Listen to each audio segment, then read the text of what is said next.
Friends on Facebook. Woo! Let's put our hands together and welcome our friends. Good morning. Woo! Okay, we are here at History Makers Training, April 2018, and today is day 6. Actually, is the last day here, but I believe that is just the beginning. So, friends, please go share. We're going to start celebrating here, so you can join us. Bye-bye. Or shall I say welcome? Yeah.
Everybody wants to see. Okay, big man. Yeah. We are saying this. Let everybody say love. Say big man love. Say my teacher.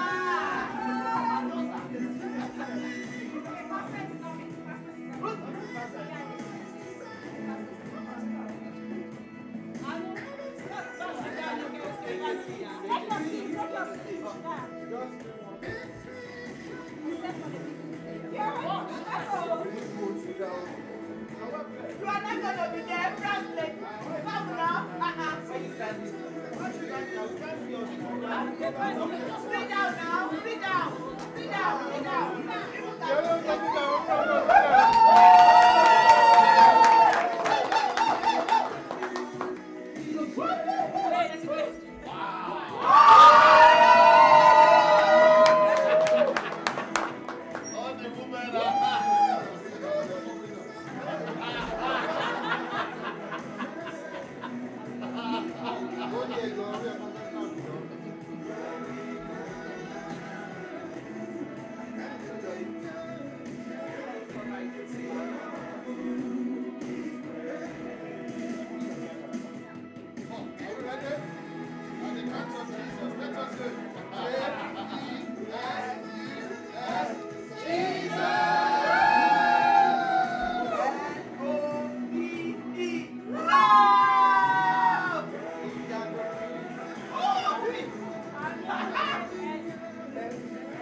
Let's go.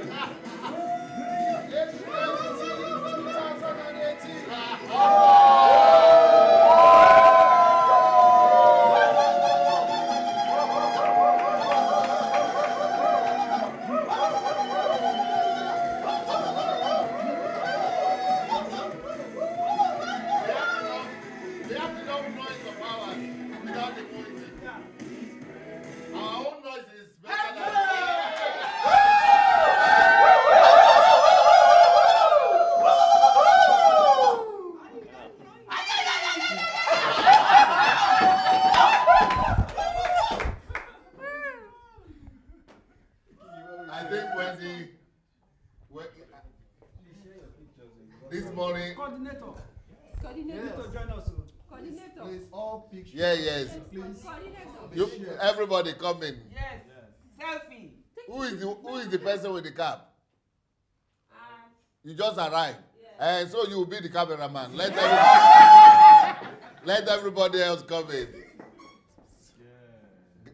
Babusha, Galina, all of you come in.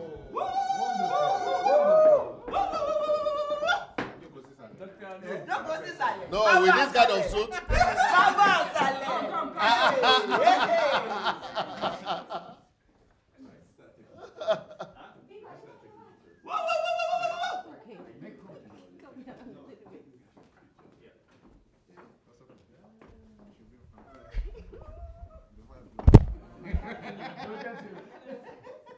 One, two, three.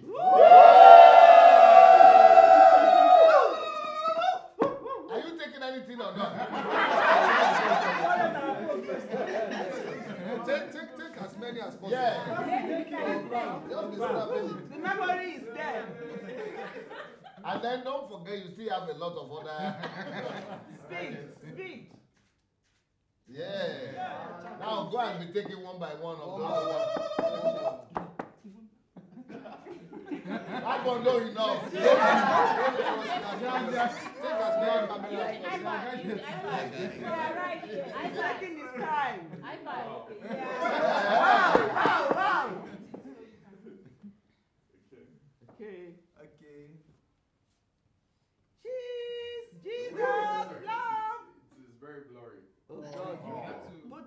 take another one. Don't touch the middle of it. Okay, iPad. good. Okay. If they have pin, just leave it. No. Smile, smile, smile. Now exams, it's examination time. Yes. How many kilometers of roads are we planning to construct in Nigeria? 6 by 6, okay. And how many the length and the breadth? 50 by 30. 50 by 30, I think. no. By 3. By 50 by 3. No. If they have pin, just leave it.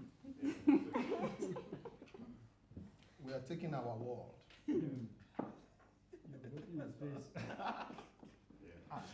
That's one there. Which one? Yeah. That one. Yes. He's going to take everything now. You cannot share. Can you take the big camera up there? Take finish this one. That's your. Okay. You know you are all on camera. There's a camera. The ones you finish using, put them over there so that you don't confuse. Okay, so. There's a camera up there. There's an Yeah, I've used this. No, the There's other one. another one. There's another one. But we already used that, no? No. So the other one I used, I've not used Okay. Make you don't follow. Keep on smiling.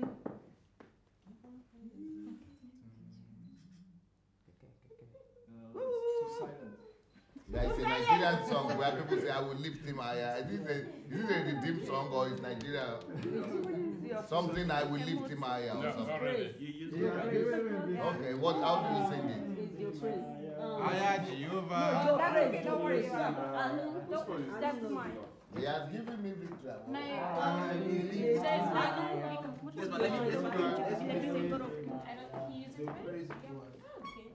Is it finished? Did he use all of them? No, not yet. No, I'm left with this. No. I've used. Which are the No, ones? no, no. You I've didn't used use. all of this. No.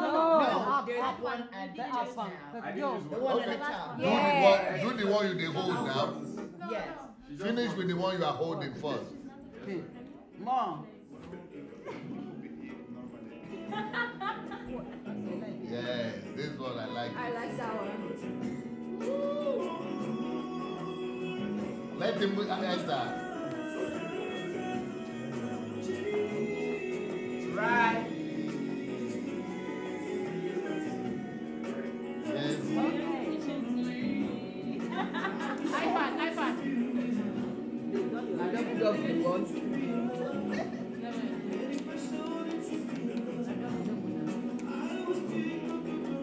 Beautiful song. Okay, so you know what? Come and sing. Let me take. iPad. Come and sing. No, it's not the part of it. It's not part. He just visited. Oh, okay, sorry. He didn't pay the price. He shouldn't take the glory. I'm in the service.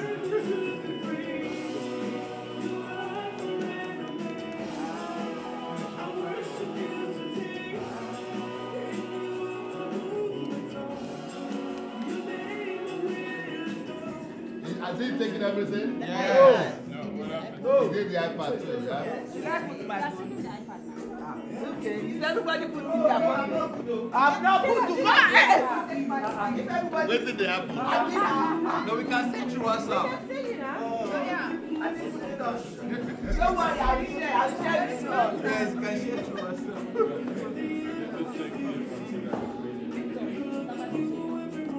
Or should we swap around?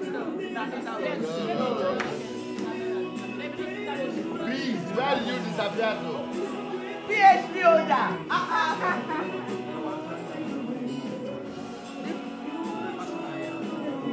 Our own natural Oyibo. That one is France. It's not here. Natural Oyibo. Come join us now. Woo!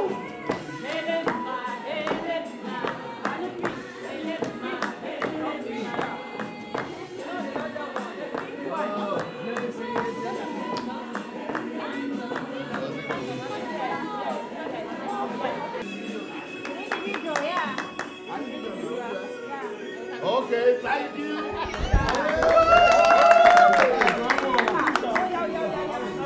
Okay, we have to see the intro now,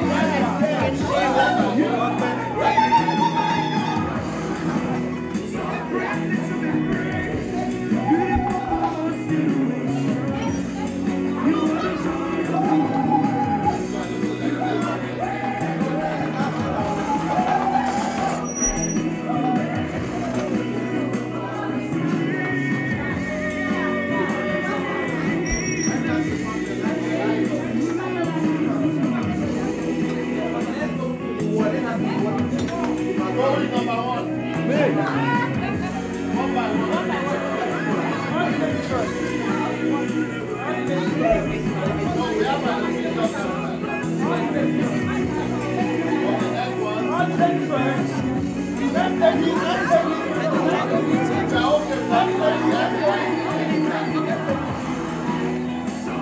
If it's okay, we have the light.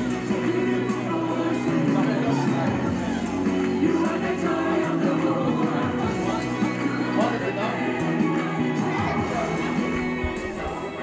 Oh, you have to say, I don't want to do it. Yeah, but why is not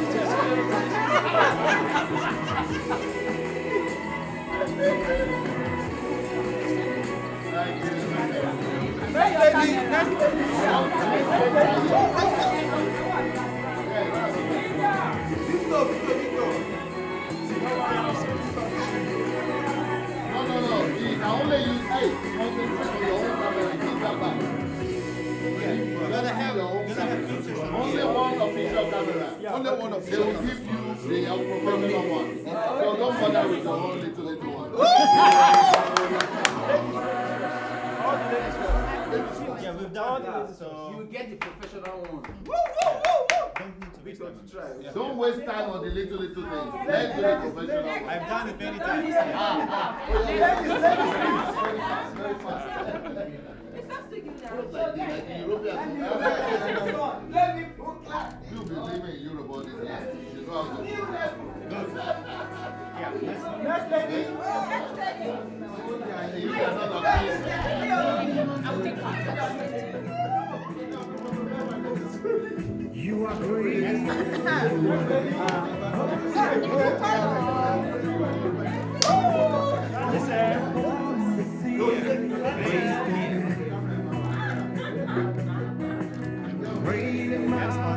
Next one.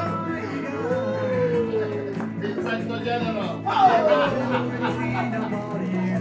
Is great. You are great. Yes, you are.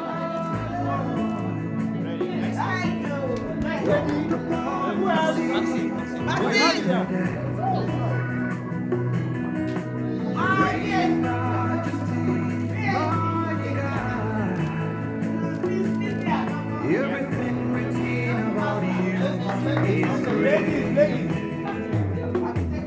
You are great. Come on.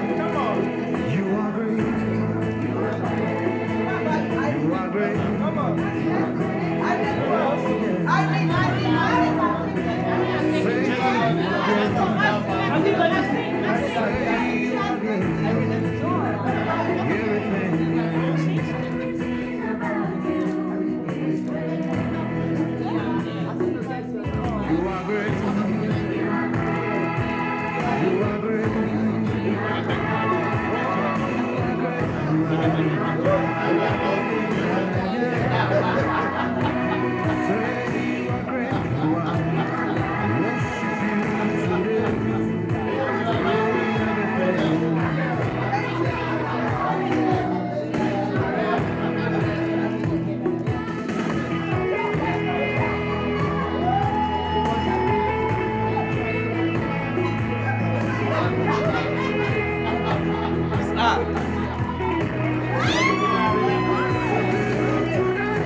Yeah.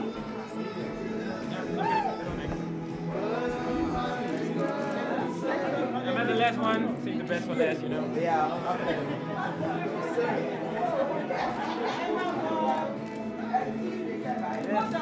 I'll leave you. This is the present politician and the future politician.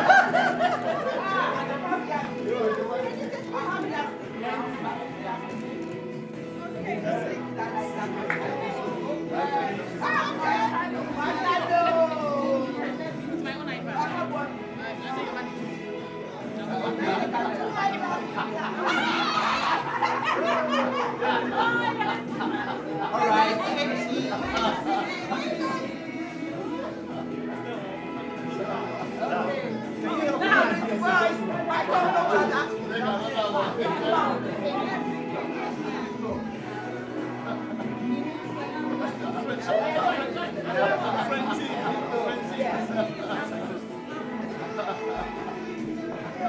Bro, come. Somebody can let us now. Okay, now.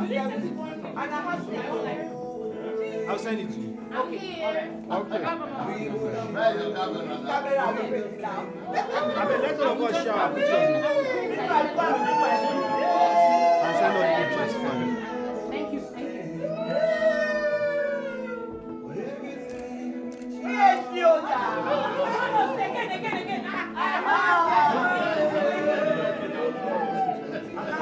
Again.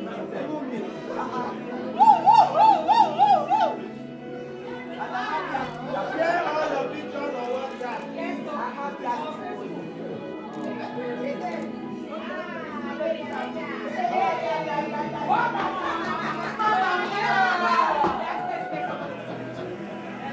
Can I snap 3 of you? Yeah.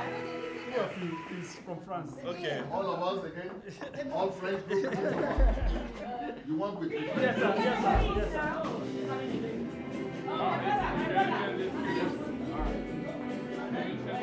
What's your name?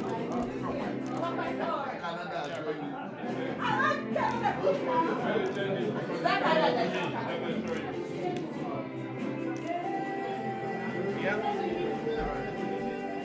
All right, let's arrange the shares now. Okay, check back.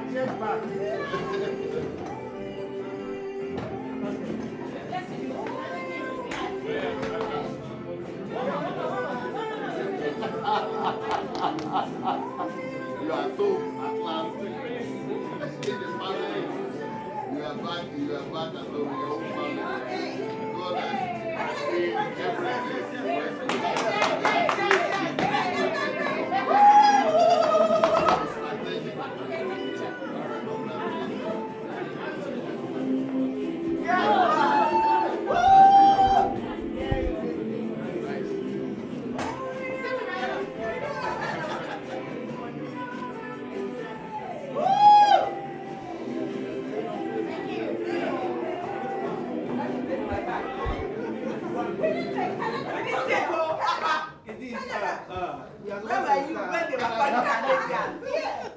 Two of you are Canadians. Yes. Only 2 Canadians we have, eh? Yeah, we go.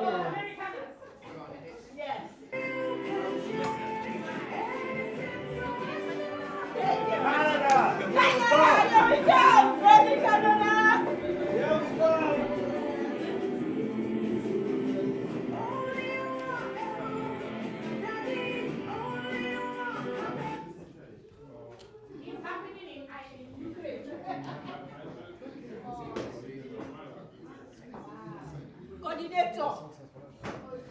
Ah, coordinator.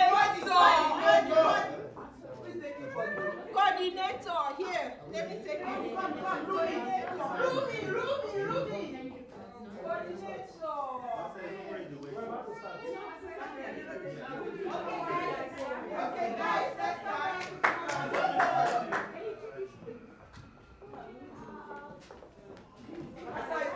Pastor is here. We are story. Everybody come back.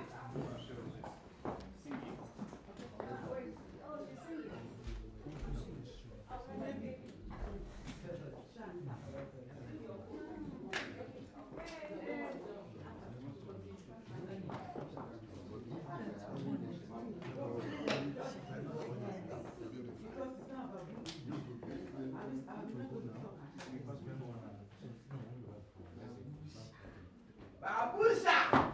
Come here, clap for Babusha!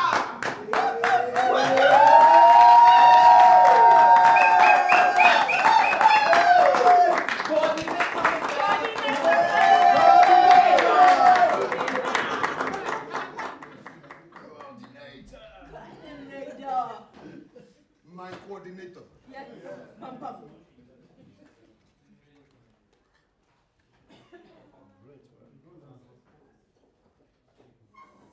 All right. They must be jealous in Huh? They're jealous. They must be jealous, eh? Yeah. Are we still on or what? Yeah. Oh, wow.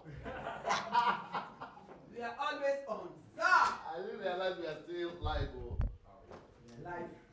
All right, so we're okay.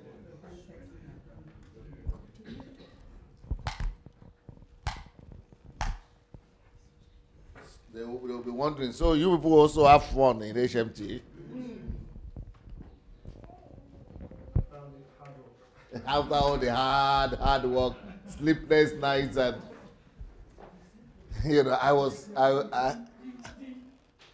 I was watching again the Nigerian presentation, and I was thinking everybody needs to see that as many times as possible for them to even understand the concept. Woo! Because it's a very thorough, a lot of work, a lot of years are going into it. But I think the greatest challenge we are going to have will be with the government. If we'll be able to resolve the government issue, all others will be resolved by God's grace. Amen.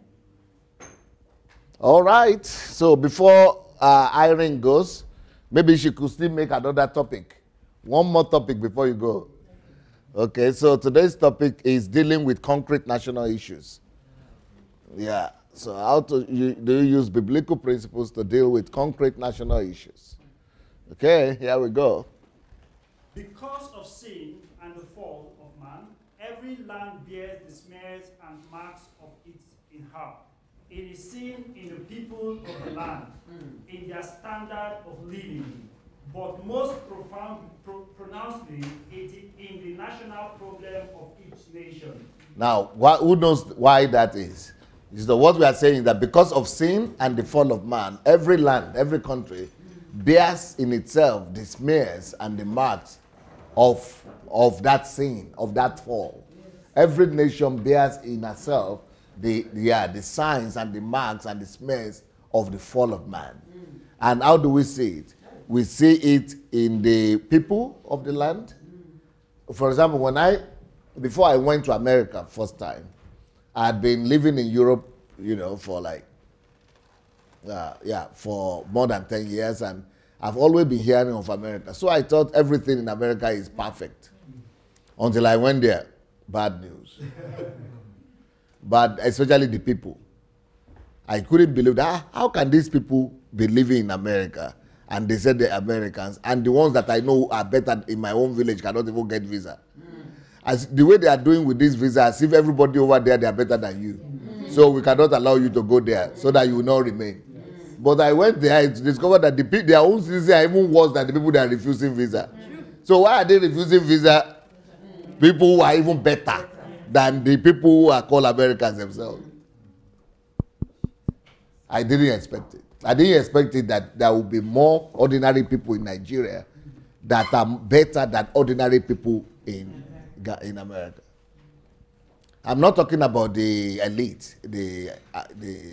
I'm talking about ordinary people in America. Nothing to write home about. I mean, it's emptiness. Nigerians are much more better in that area. At least Nigerians are pushing for something. they are ambitious, they are passionate, they know what they want, they are resolute, they have will, power. But in America, it's like they're just existing mostly. And that is very surprising, very shocking. Because even when I'm growing up in Africa, even people who are illiterate, who don't know how to read and write, they are still more human beings than the ones I saw in America. So that was a surprise. And then when you go to any other country like that, you will also see challenges.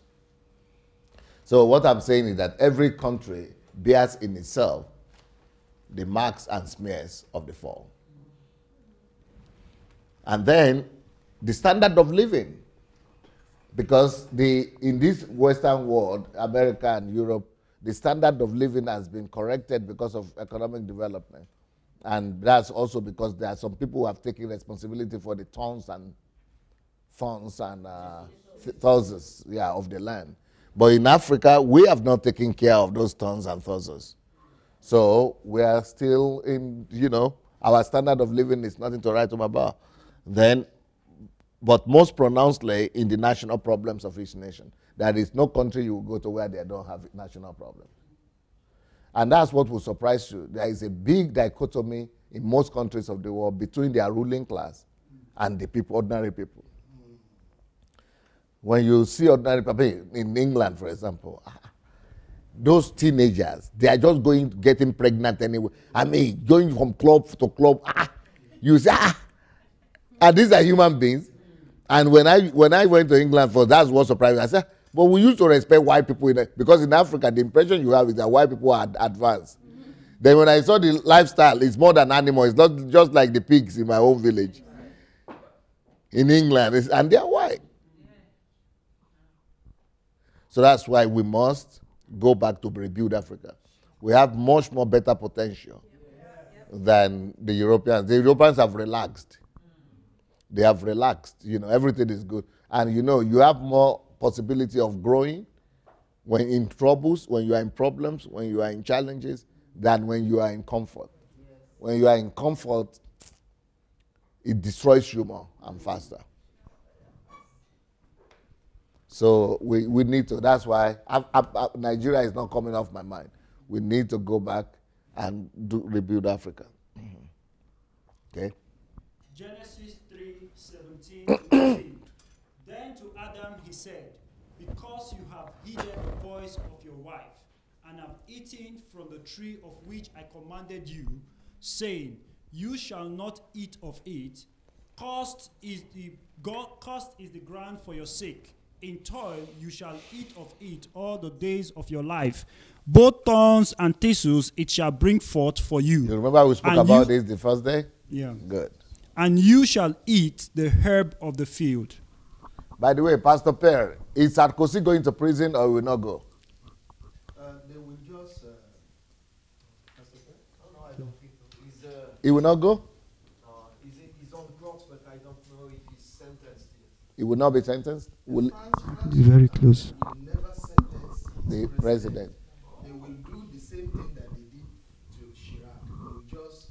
Chirac didn't go to He jail. will be guilty, but not... He's pardoned. He will be pardoned at the end of the day. He will be guilty. That he can never escape it. But at the end of the day, because to them it will be a disgrace, a shame. There is that inner ego just to cover up to the world that how can you just be sending your president to the prison? So they will not send him to prison. They will not send him? No. They did the same thing to Chirac also. So he was guilty of the accusation, but at the end of the day, they just pardoned him and made him to pay some little things. I think Mitterrand also had a problem later on. Mitterrand had serious one Serious also. one, yeah. Serious but one he didn't also. go to jail. Too. No. France will never send his president to prison. Do you think so, Pastor Per, that the president will never go to prison in France? Do you think a French president will never go to prison? No, it's possible. I think it's possible. It's possible to go? Yes, ministers have been. Ministers? Yes. But no president has been? Not yet. No.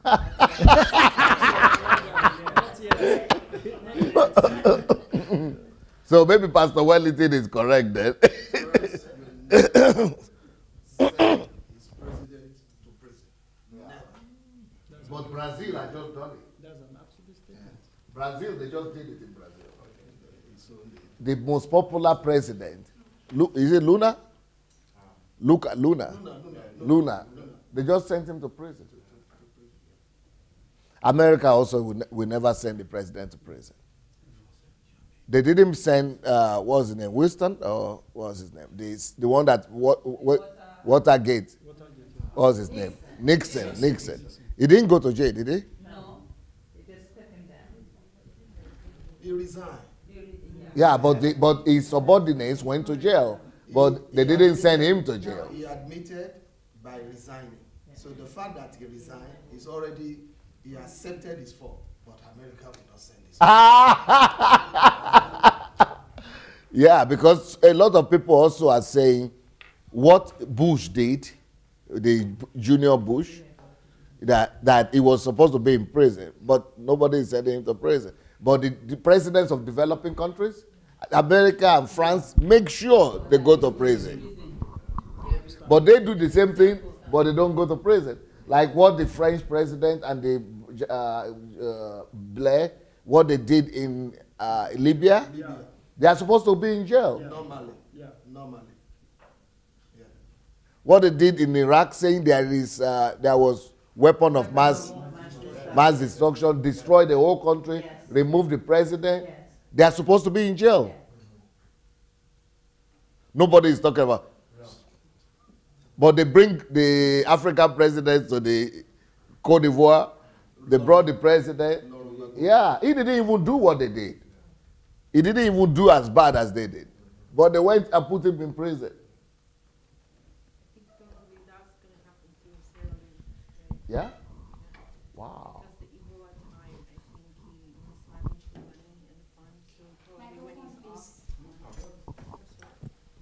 Yeah, like in Sierra Leone, the off-going There was president. another one from Liberia. They put in jail. Yeah. So he Is it probably what they might. call it? That one was good. That one did a lot of bad things, though. Yeah, Charles Taylor. Yeah. So yeah, he probably will, because during the Ebola time, like there was a lot of money that it was donated. He mismanaged it, so probably that's why he was trying his hardest. So the party still staying, so he can have But control. his party but- lost. Yeah, his party lost. So he might go to jail. Yeah, Huh? Ooh. probably might go to jail. Wow. The one I wanted them to take to jail from Nigeria, they didn't take him to jail. Abacha. Huh? God took him to jail. He went to hell.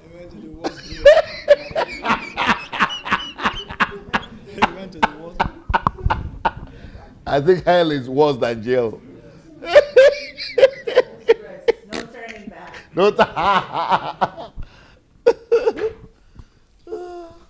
Important notice: no nation or people are cursed as a result of the fall of man, but every nation is cursed. You see the difference?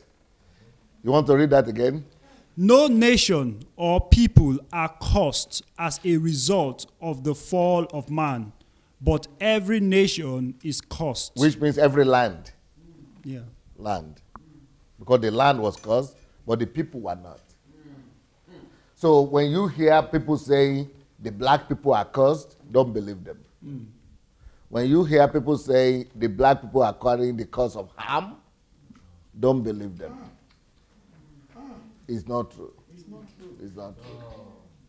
And unfortunately, even some black people themselves believe that story. I said if black people are cursed, then I'm supposed to be cursed, but I'm a blessing. I know that for sure.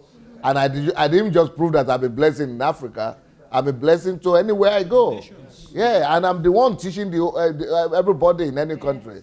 So how can that be cursed? That it means the people I'm teaching are even more cursed than me.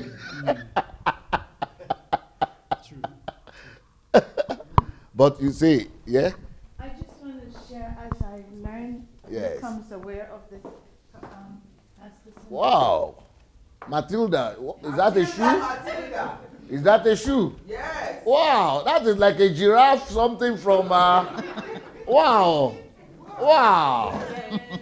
Is that is that a shoe or what? Wow. Wow. It's like some artwork. Some designs from somewhere like that. This is, are you sure this is coming from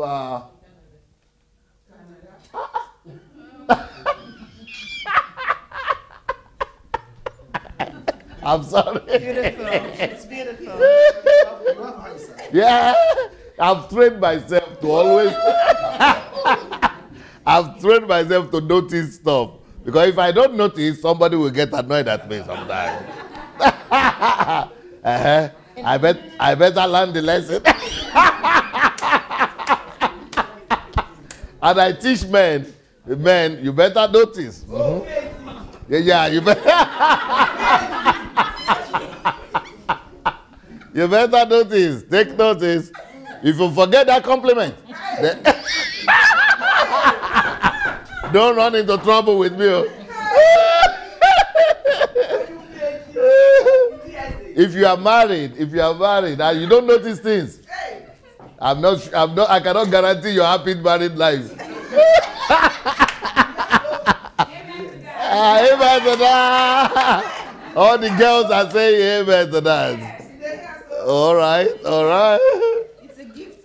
Giving you guys. Just for the few seconds to dissect what you said, what the reading that our teammate Chris read, to know that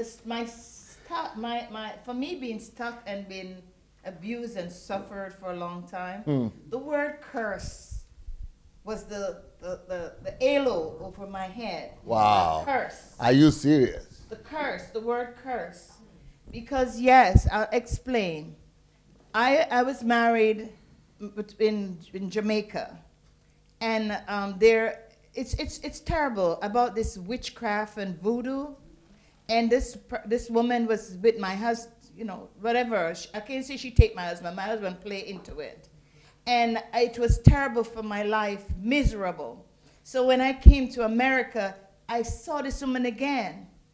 And then I take refuge to God in the church. Okay. So with my fear, I embrace the church to believe I'm sheltered. All those doctrines and... Yes. So I say now that God is covering me. So when I'm hearing those stuff that they're saying about, the miracle, the protection, all these deliverance. Things, deliverance. So I'm delivered. So I'm like, shelter, I'm like staying there. So then even for functioning, my brain like it froze. So I'm not moving. So each time my ears hear, I'm scared of what I know in my heart, and I'm not able to speak because I feel I have no protection outside of the church. So a lot of people are there because of one thing or the other. But I knew something was different. Because they teach them that the anointing of the GO will protect them, or they have covering. Yes. What they say, don't leave the covering. Don't leave the covering. Yeah. Because I stepped out 3 times. I used to listen to Bishop T.D. Jakes. I listened to Cornerstone Church. No, not Joel. The Cornerstone in Dallas. I forgot his name. It's a white man. John Hagee. John Hagee. So I listened to all these function, even though I'm there. As they say about in the bottom of the upside down pyramid. I was there, but I was kicking, but I can't go. I know, but I can't go. Because that is how the church imprisons you. Because of the fear of curse, you are going to be cursed, you're going to be killed. You have the the enemy against you. You have the witches and wizards. The lady that took your husband is going to come again. Yes. So you have to be under the covering Yes. of the church. You have to submit. You have to be under the pastor. You can get deliverance every day. Get deliverance every week. You have to pay your tithe. So you have Pay to your tithe. And then Mortgage your house. Yes. So if you multiply the How many tithe- times did you mortgage your house? Once? Once. Thank God. Yeah. Because that is horrible. How can you mortgage your house and give the money to church. But I'm in a dilemma because my house is off done. My I'm not God. living in a house, I'm living in an apartment. My God. So we just wrapped the house and put the roof on. So I'm struggling. But I feel The money she could have used to finish the house, she had given it out to those people. People are bold though. People don't fear God. So now I know it's the land. Yeah, it is the land that is cursed, not people. So that's all those 25 years that they kept you under the fear that you are cursed, you need deliverance, you need that for 25 years. Yes. It's not, God didn't curse man, you see. When I try to go, they call me back. Somebody would always call and praying. And then my heart, and then the fear started to come back. So Fear, that's what they use. In Nigeria, I say the greatest commodity they sell is fear. Fear is their commodity. That's what they sell. But you see, it is not the people who are caused. It is not the people who are caused. I know the nation that are caused. It is the land that is caused. If you read that scripture again, you will see he wanted to punish he wanted to punish Adam. Then to Adam he said he wanted to punish Adam, but he didn't curse him. If he had cursed him, nations would have been cursed. But he said, because you have heeded the voice of your wife and have eaten from the tree of which I commanded you, saying, you shall not eat of it, cause is the ground. It would have been against his own principle. Yeah. It's not possible for him. He didn't curse the man. He didn't curse human being. He didn't curse human being. It's the ground. So he was supposed to punish it. He was supposed to direct that curse at him, but he deflected it to the ground. For your sake. It is for your sake. You see? This God, this God is a loving God, though. But the way they preach him these days is like he's angry and he's wicked. And you have to be afraid and you have to be scared. No, this God is too loving. Even though when you are to blame, even though when you deserve, because he deserved that. He deserved that. That's why, for his sake, even though he deserved it, but God still deflected. Because of his mercy, loving kindness, this God.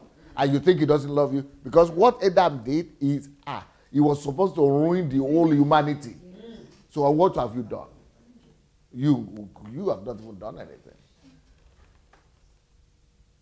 And then he loves you and gave his son to you, and you say he's going to be angry at you again, when he has given you the most precious thing. His own son. Yeah.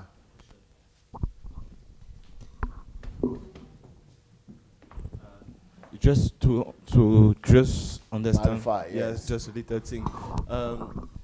I got the point, but what about the sin? How can we make the difference, like qualification between the sin? Is this sin a curse, even if it's not God who introduced it? Yes. But is it not a kind of cursed sin? Because man is not cursed by God, but could we, or what is the consequences? Yes, of the sin. Of the sin. Yes. Yeah, there are consequences of the sin. But it cannot be taken like a curse. Yes, it's not. You cannot call it a curse because God was supposed to curse the man, but he deflected it. He didn't want that curse to come on the man. This God is so loving. So, but he caused the earth. Why? So that you will still have the consequence of that sin. Because when you go to work, it will be hard. Before the food, and you didn't need to do that kind of, it was natural, it was coming. But now you have to feel the pain of it. So you still have consequences of your sin, but it's not the same as a curse. So now, when we sin today as well, we also have consequences. But, God is not going to go out of his way just to curse you like that. For example, in Malachi, when he says, "Cursed are you, You know, but he's not talking to Christians, and he's not talking to even the Jews. He was talking to the leaders. Why was he saying, cursed are you? For example, what was happening is that he was not saying, I will curse you. You should notice that. God didn't say in Malachi, I will curse you for not giving tithe and offering. No. That's the way pastors preach it. But what he's saying is, he was talking to the leaders. Okay, let's say, Al, can you come? Chris. You are the PhD? Yeah. Okay. So now I will know, just for me to be informed. So that you know that you are talking. Yes. So that I could be aware. So let's say Chris is the pastor, the senior pastor, the leader that is put in charge of money, revenue, so that he will use that money to take care of the widows, of the orphans, of the strangers, and of the disenfranchised and the poor in the congregation. And now he's using all that for his own needs. And the widows are going hungry. The fatherless are going uncatered for. The poor are left. So God is saying, for doing that, what you are doing is a cause. Yes. You know, cause are you. You are bringing a cause on yourself because you are depriving people that are not just ordinary people that are okay. Not the ordinary people that, you know, that could work for themselves, that could cater for themselves, but these ones that are already down and out. These ones that are already helpless. It is either God said it or he said it is a curse. Now that curse is not saying I will curse you too, but he's saying what you are doing attracts consequences. You get it? That is, it attracts consequences. There is no way. First of all, you are supposed to be helping them. Yes. The way they are already poor out. You are supposed to even go and find your resources and go and be helping them. But now you are not helping them, but the thing they brought for them, you are now even taking it from them and depriving them. There is no way you not have consequences. It is just nature. That's just the way nature is set up. It's not because God is going to cause or anybody is going to cause. Just consequences of evil. It will attack you. You know, you will not. But what pastors have said is that they are not telling you that it's that place in Malachi. He's talking to leaders of the synagogue of the church. That the things that are brought, they don't get to the people. And they are taken from the people to be given to the poorest. Because in the Old Testament, the poor are never, they never give tithe. They didn't take from them, but they are supposed to be collecting tithe for them. And then you are collecting everything and not even letting it get to them. Cursed are you because of that. So he's saying because of that, the whole country is suffering. Because of that, there is famine, there is catastrophe, there is natural disaster. That's what he's saying. He's just trying to explain to them the causes, the tragedy, and the pain that you see around is as a result of your behavior. Cause are you? You are under that consequences of the evil. That is why all the things, because it was a dark age that time in Israel. It was time that things were not working out. Everything was down. Nothing was, prospering. So he said, but you begin to do the right thing. If you will not see blessings again, I will open the window. When you begin to do, that's what he was just explaining to them. He was just explaining why the difficult situation in the country, because you leaders were not.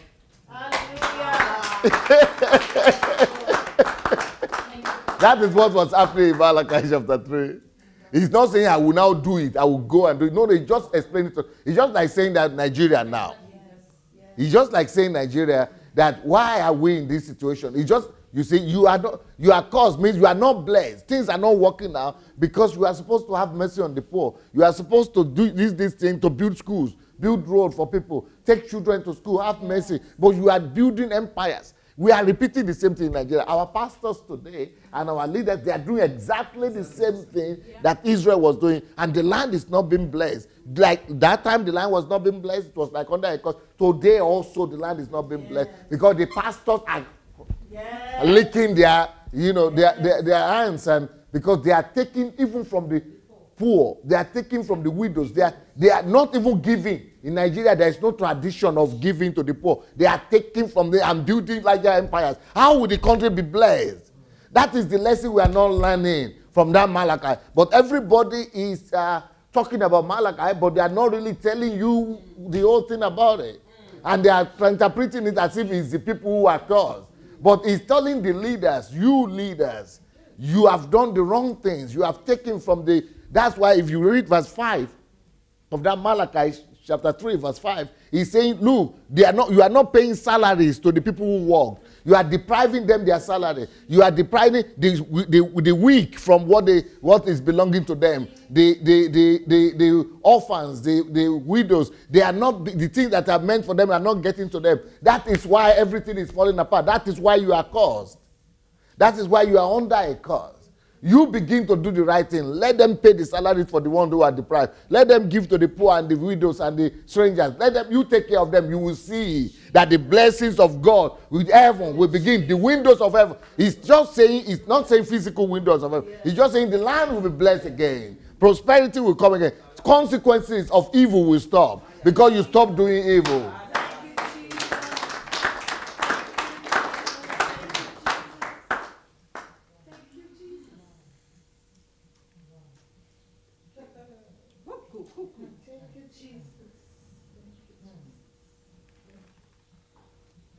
I hope you people got what they want. Yes. Got it. Yeah, take the microphone.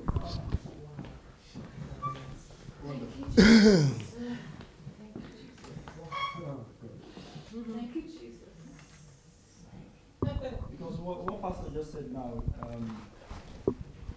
a lot of people don't know. Even me myself, I used to believe that lie, that God curses. There's even a message that the church preaches openly, that God is a cursing God. No, it's not possible. Yes. No, I can't believe it. Yes. Yeah. Winners. You can't mention the name of the church. Winners, Covenant Day of Vengeance. That's what they call it. Covenant Day of Vengeance. And they'll tell you that God is a blessing God, but God is also a cursing God. Chineke. They have serious problems with their doctrine. The understanding. Yeah. And people are under that cloud. That if you don't do something, God will curse you. And they use that. I mean, see Adam now. See Adam. Adam was qualified for a curse thoroughly, more than anybody. He was more qualified than any human being that has ever lived. And God just deflected that curse and put it on the soil, not on human being, not on his image. Because man is his image and likeness of God. Now, there are causes for our actions, for consequences. Those are like causes. That's the way they work. But Jesus, even when he came, he even for that one took responsibility. Yes. Even consequences like that, the causes that might be attract cause, even that one, Jesus went and paid for it on the cross. Even he went and took responsibility for that. Even when you are to blame, even when you have fault, he went and took responsibility. Yeah, I just needed to mention that so that for those watching and for those who will eventually watch it, especially people in Winners, for them to know, because everywhere. Because, but I mean, in Winners, it's so pronounced, it's so open, it's glaring. They will tell you, and they will tell it to your face that he's a cursing God. Koro, not no place. I just needed to mention it because it was a deliverance for me, myself. But even Gio was saying it. If God calls you, if your senior pastor calls you, why should senior pastor be cursing anybody? What's his problem with cursing? Is the Bible say, bless and do not curse? Yes. That's what the Bible says. Bless and do not curse. Only blessing. We are only supposed to bless and not curse. Who is a senior pastor? What kind of senior pastor is he if he's cursing? You know, if your, what it is, a regional pastor calls you, if your area pastor calls you, if your national something calls you, why have they even called? Is it cursing, as we are talking about cursing as if he's going to the restaurant? And if your geo curses you, then if you fast for 40 days, then maybe God we have What kind of mercy. doctrine of course is that? Levels of causes. Levels of curses. Levels of curses, eh? And that's how they put people under fear. Yes. Pastor, Yeah. maybe I think if you can do a broadcast about this topic, because and this help when people realize that God don't curse, and even Jesus came to Remove. even the curses of the earth. Yes. And then it's very easy to connect with God in the relationship. Yeah, with God. because even the curse that was put not just upon human, but upon land itself. Yes. Jesus made sure that he was not crucified until they had gone to uproot that curse. He paid for it. Yes. Even the one on that land. This is how good this God is. If you know the goodness of God, even the one that was placed, not on human, no. And now you are going to be saying your GO because if your senior pastor costs you in this one. When God is taking care of the soil, land cost that is put upon ground, he is going to the cross to remove, and you are now saying your GO will cost you, your senior pastor costs you. What is that? It means people don't understand the concept of this God. They don't understand the heart of God. This God, they don't know him. Just to add something,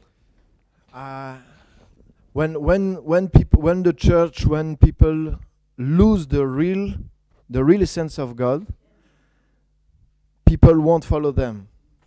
So they have to build, yes, a false image of God to manipulate people. That's what in dark ages they were terrifying people with the fear of hell, with the covering of the church. Always it came back, because people are losing the reality of God. And they lose control over people. Yes. And they now come up with their own false image. Beautiful, beautiful, Pastor.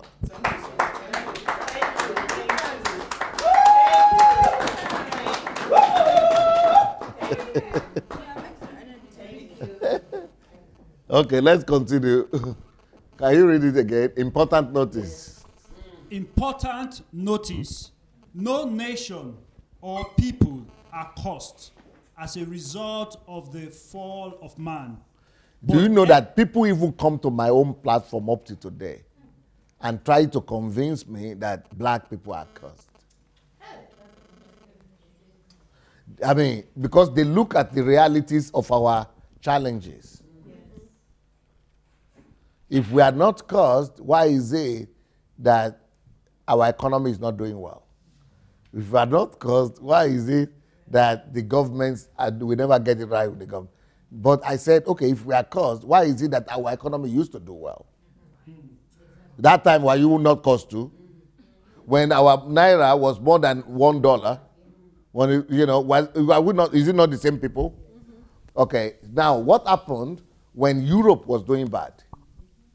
When France was totally outrun and destroyed by the enemy, not one time, so does that mean that they are caused?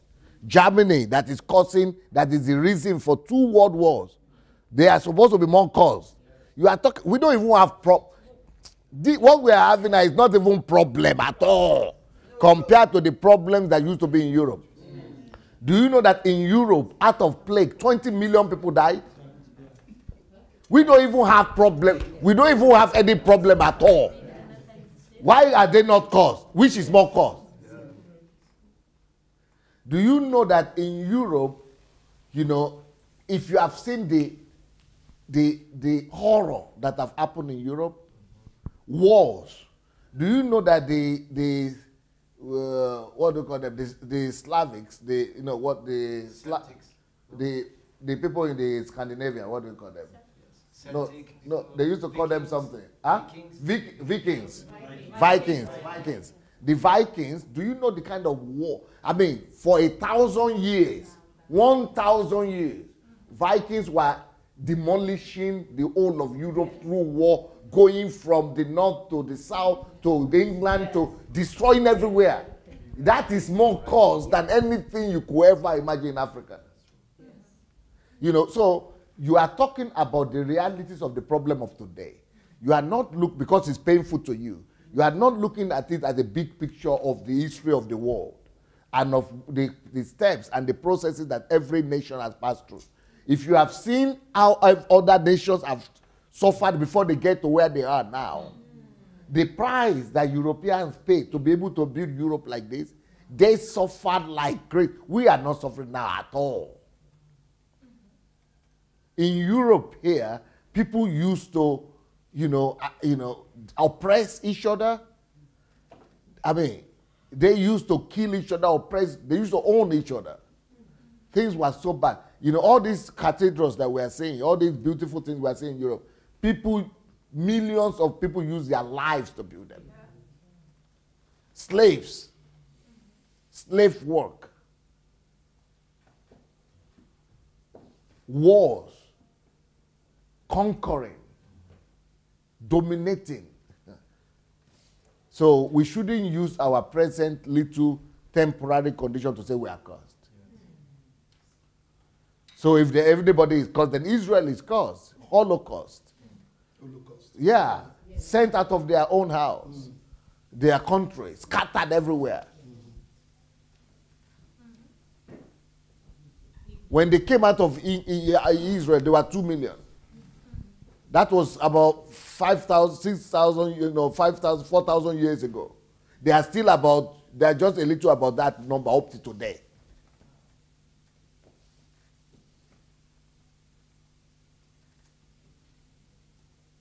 If you look at other histories of other nations, and you will not say we are cursed at all.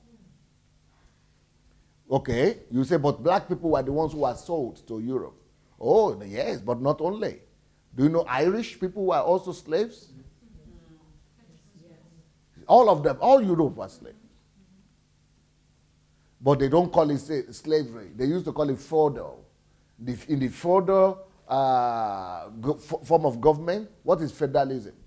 Feudalism is when one person is owing the whole village, and the whole village is working just for the big man that is there. Why did they have French Revolution? Because the king and some of the privileged people owned the whole country. The whole country was like slave.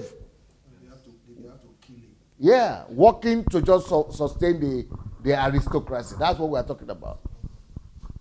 It's also slavery.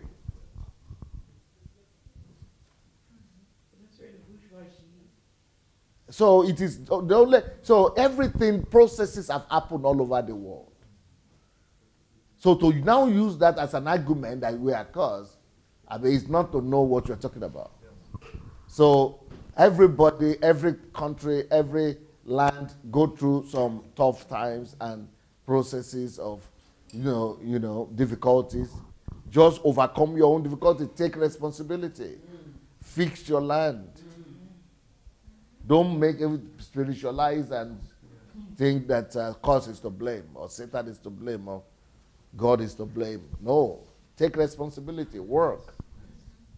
Why do you think that the Europeans were going to colonize Africa? You think they were going to colonize Africa because they were well-to-do here? The people they were sending to colonize in Africa, they were the poorest. Some of them are prisoners. Some of them were poor here. They couldn't eat. They have to send them all over there. Why were Europeans going to everywhere? They were looking for survival. They were looking for food to eat. That's why they were traveling everywhere to look for gold, they want to become rich, they want to make it. Just like we are traveling here now. They have done that too before. Why do you have so many French people in America? Because they were looking for survival. They wanted to eat too. Dutch people, English people. There was hunger in here. They were looking for wealth. They were looking for money. They wanted to live, because to live in Europe that time was to be like slaves to the few people who have money. So they were ready to do everything to go and get money from anywhere. They were gold diggers. And gold diggers were paying a lot of price of their lives. Do you know what it means to be on the ocean, on the sea, for months, for 6 months, for 8 months, for 9 months? It's killing. Yes. We are not even doing that today.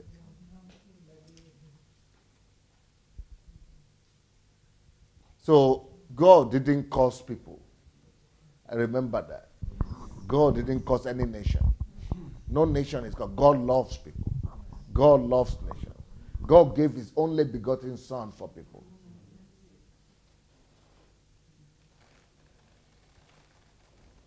Okay, please, let's go. No nation or people are cursed as a result of the fall of man, but every nation is cursed. As a ground, as a land. We spend our time trying to cast out demons. Yes, that's what from you're talking people. about. You see? You see what he's doing? Yes. See what that guy is doing? Yes. Ignorance. Somebody say ignomora.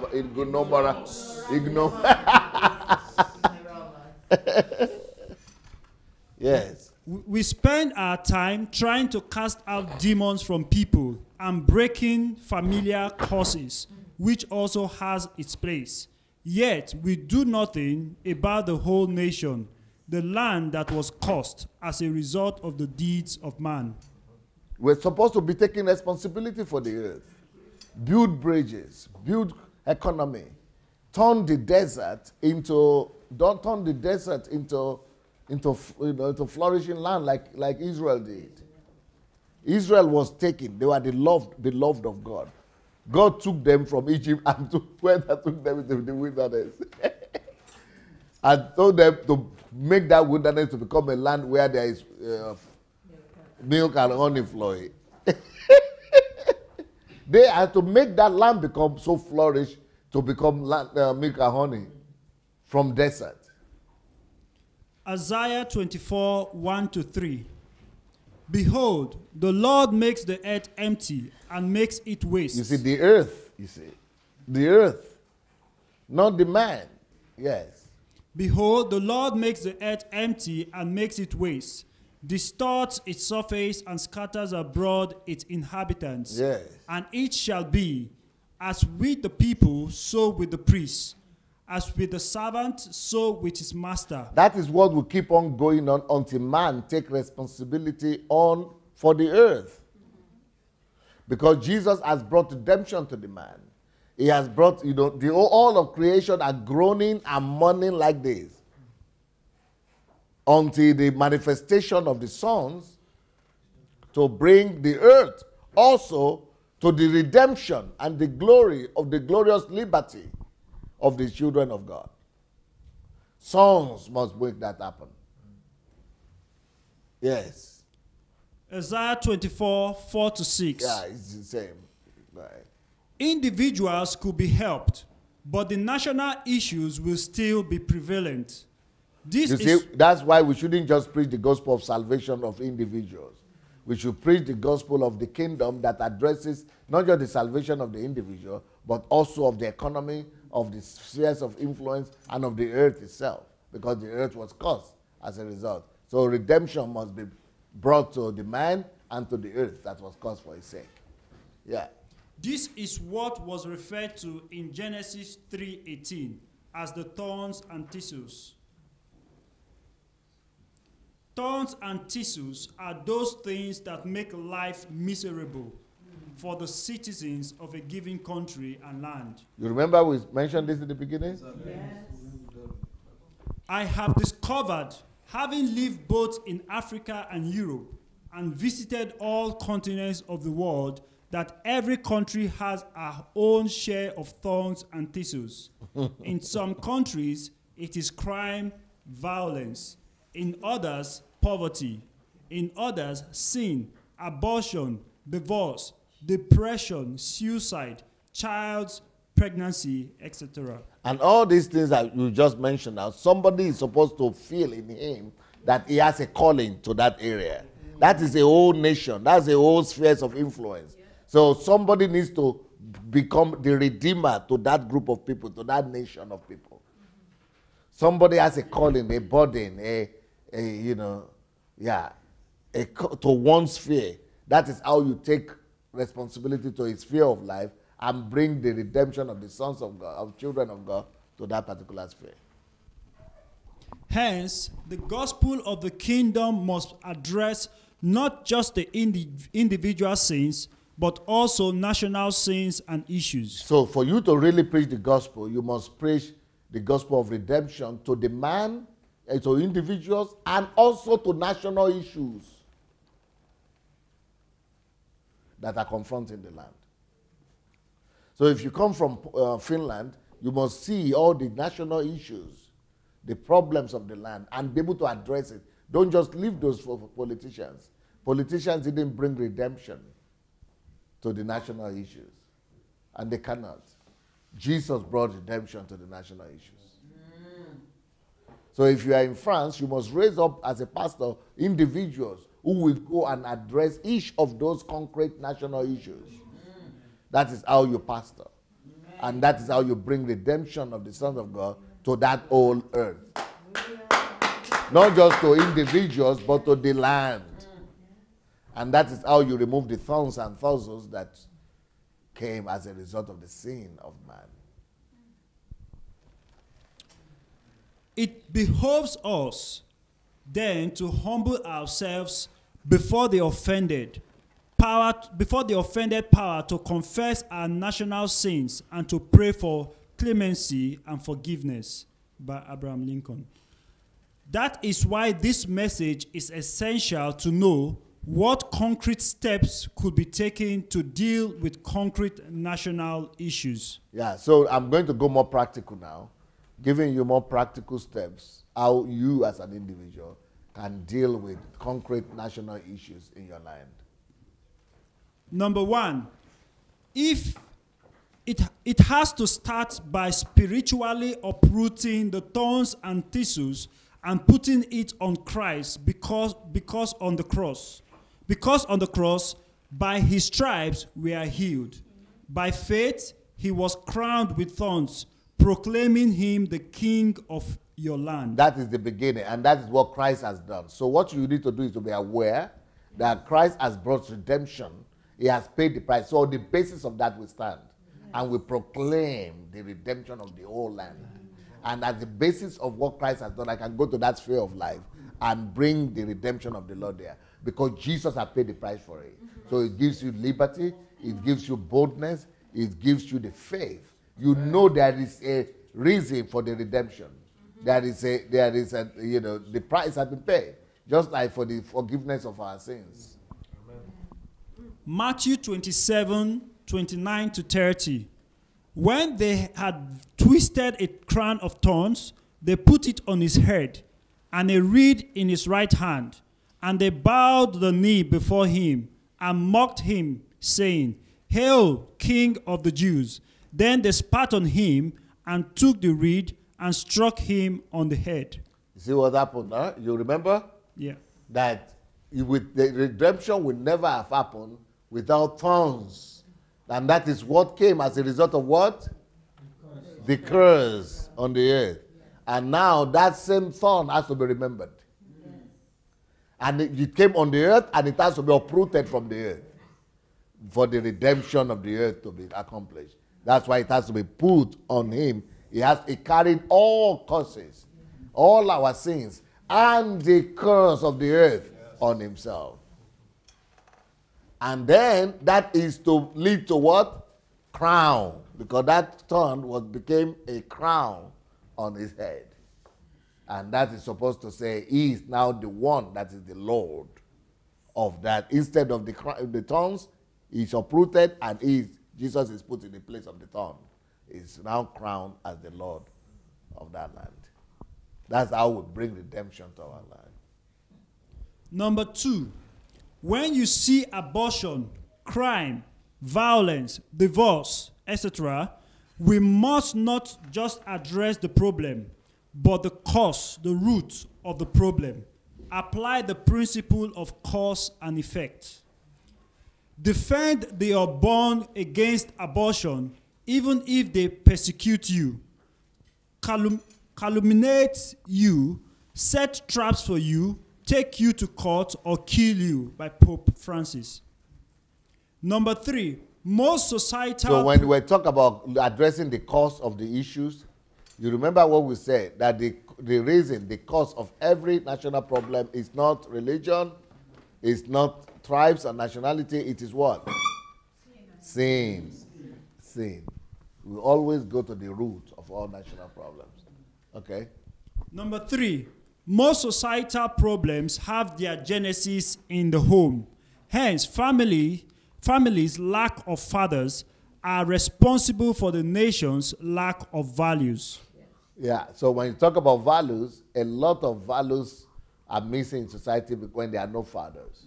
So address issues in their root. You know, talk about the need to raise men, for men to take responsibility and all that. It is not hard to make decisions when you know what your values are, wrote Disney. Beautiful.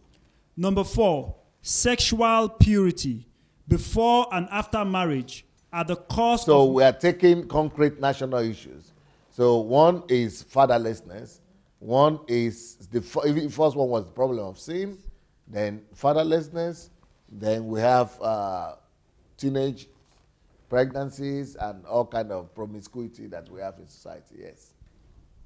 Number 4, sexual purity before and after marriage are the cause of most problems of nations, like crime, violence, abortion, divorce, and etc. Yep. Number 5, programs from biblical perspectives must be written to address the root problems. Example, marriage preparation, party program. So you have to have a program. You have to do a study and have a proposal on how to resolve that problem. So every problem that you are talking about, you don't just have emotions and have, you know, zeal. You have to sit down, do the research, come up with a proposal of how you feel this could be resolved, or business plan, if you want, for every one of these issues. And if you want to do it, take some of my books, and you just see how to resolve different issues. Example, marriage preparation, party program for youth, school curricula, etc. Yeah. Education without values, as useful as it is, seems rather to make man a more clever devil. C.S. Lewis. Number 6, poverty could be the consequence of injustice and lack of equal distribution of wealth and opportunities. It must be addressed because eventually poverty would lead to crime. Yep. Number 7, churches should take responsibilities for alternative national programs, setting the example with practical actions too. So churches must take responsibility for the problems of the nations, not just building churches and buildings and singing praise and worship and jumping up and down. They have to take responsibility for national issues. Number 8, school of fatherhood, school outreaches, etc. Number 9, national values, ideology, and vision must be promoted by the media. Yep. A nation's greatness is measured not just by its gross national product or military power, but by the strength of its devotion to the principles and values that bind its people and define their character, by Ronald Reagan. Yep. Okay. So let's put on the light.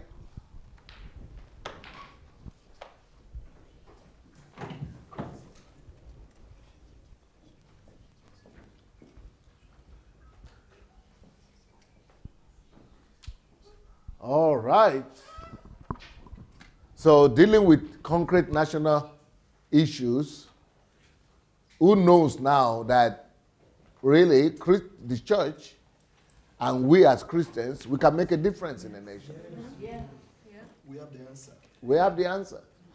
But most churches don't preach these things. But the answers are right there, glaring in our eyes. And that's why I'm writing all these books. So, yeah, I want to hear your feedback from as many of you as you can before we move on. What would you like to say? Microphone.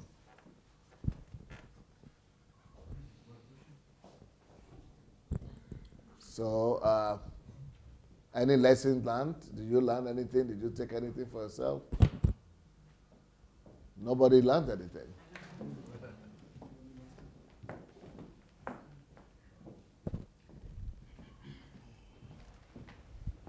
So I guess all of us here have a responsibility to do now. Like, so we are the answer. We supposed to go to the government and every area, because there is a solution. There is a problem. It's obvious there is a problem, and we have the solution. So what are we waiting for? So just go and conquer.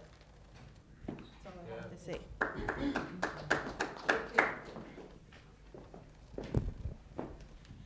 We have a problem, and we are the solution. We are the solution! Amen. There is a problem, but we are the solution. I know we've been looking what those big people are doing. But even among classes of people, there are so many people doing different things. For example, you see people selling insurances to the congregation. Pastors selling insurances that the insurance is useless. Wow. It's of no use. I've been a victim. There are so many things I've been a victim of. Pastors selling insurance? Yes, I've got typical example, and I can name names too. Thou shalt live by faith. They sell insurance. I'm not saying don't do insurance. There are some insurance that are good. But at the end of the day, there are some insurance. You trust the person that is selling it to you. You don't read the little prints. You don't read the terms and conditions. You just, it's pastor. It's a man of God selling it. They will take the commission, but you are with useless. When you need insurance, you've not paid anything. Yeah. So, as people are doing it up, people are being crippled with unnecessary businesses, selling and buying in churches. Yes. We are the solution. There are so many things that needs to be corrected. I'm done. Yeah, the only thing that we have been addressing is the problem. So the church, and I'm also guilty of it, and I guess many of us, that we're only superficial. We'll only look at the problem, but God is taking us to the root. And if we solve the root, everything will change. Beautiful. So yeah, that's my takeaway for today, for now. Yes, go ahead. Yes, I have seen the root of the problem. So I'm complete in myself. Yeah.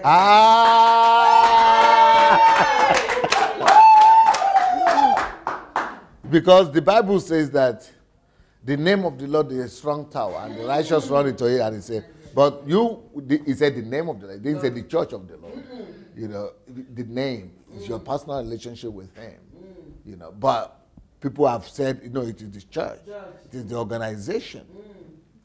The Bible says, he that dwelleth under the shadow of the Almighty, he that in the secret place of the, you see, it's about you in the secret place. No church, no pastor. But the way, one-on-one, personal relationship.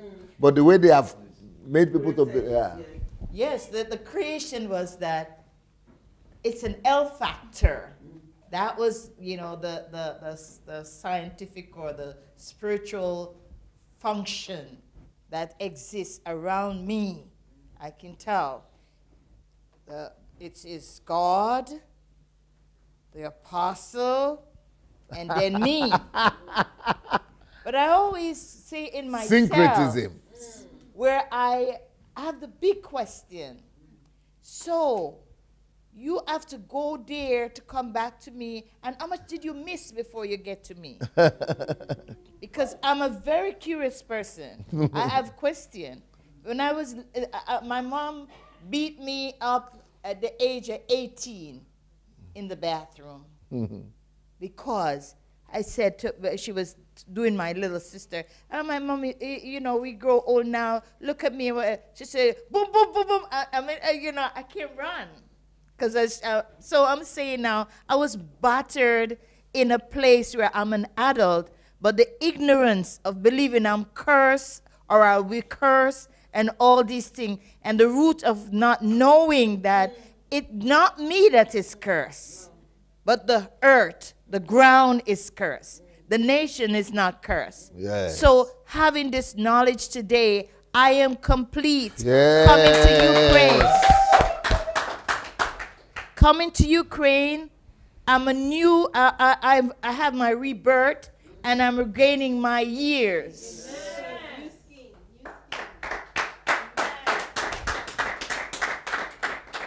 I've regained my years that I've lost, and I'm very excited. Just for the moment that I saw that, my head started to run like I would say like the washing machine.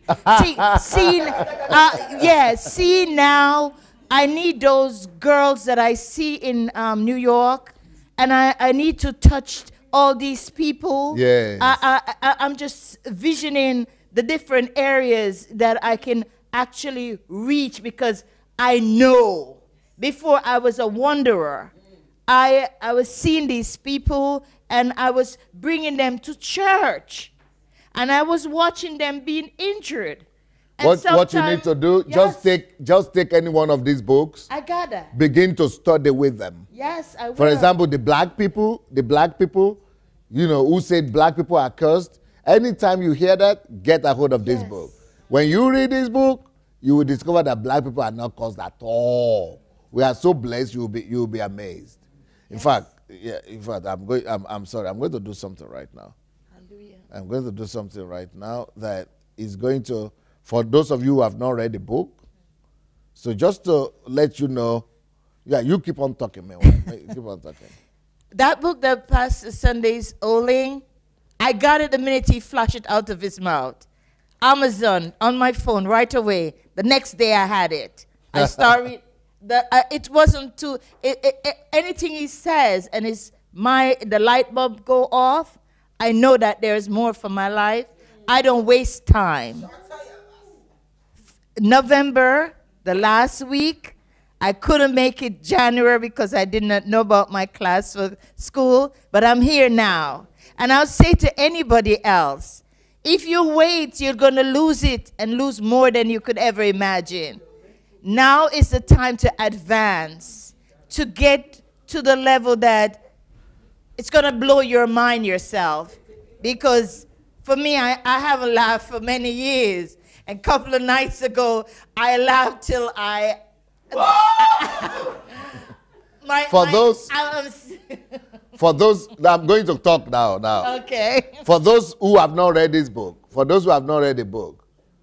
now in page 182 of this book, you will see inventions by black scientists that we still use up to today. What are the things that black people invented that we are using today? Air conditioning. It's invented by black people. Refrigerator, black people. Cooling system, black people. Clock, black people. Auto cut-off switch. Fishing device. Gear shift. Automatic gear car shift, black people. Baby carrier. Bicycle frame. Biscuit cutter. What's first blood banks. Electrical cell, gamma electrical cell, chamber comet, clothes drying machine, curtain rod, curtain support, door stop, door knob, dustpan, egg beater, mixer, electric lamp bulb, elevator, lift, eye protector, fire escape ladder, fire extinguisher, folding bed and folding chair, fountain pen, furniture caster, gas mask, electro acoustic microphone like you're using, modern guitar, by black people. Hairbrush, hand stamp, a modern horseshoe, ice cream scooper, yeah, multiple effect evaporation system, insect destroyer gun, ironing board, keychain, lantern, lawn mower, lawn sprinkler, lemon squeezer, a lock, lubricating coupler for engines and machines, lunchbox, mailbox, modern mop, modernized engine, peanut butter, pencil sharpener, record player, refrigerator, I've already mentioned it. But then they just keep on going. I'm black, I'm proud. Yeah. Yes. So for you to say you are cursed, it's because you have not read the book. Yeah. Because they are not interested. Everybody is interested. If you don't tell your own story, nobody will tell it for you. Now they can do it in school after I've written it. Yeah, so that's to say God doesn't curse a nation and a people. No. So that's about that. How Africans brought civilization to Europe. Now, for you, what can you do? What can you do today? That's the name of the book. You are born to make your nation great. Yes. This is a book on how to take responsibility, personal responsibility, how to change a nation through personal responsibility. Okay. Every one of us could become the Abraham. Just like Abraham is the father of the Jews, that's how you could be father of a nation. How to become a father of a nation. This is what this book is called. How you could be the Abraham of your nation. Being the Abraham of your nation. That is how you could. And of course, this is the newest book in the shelf. The Death of Nations.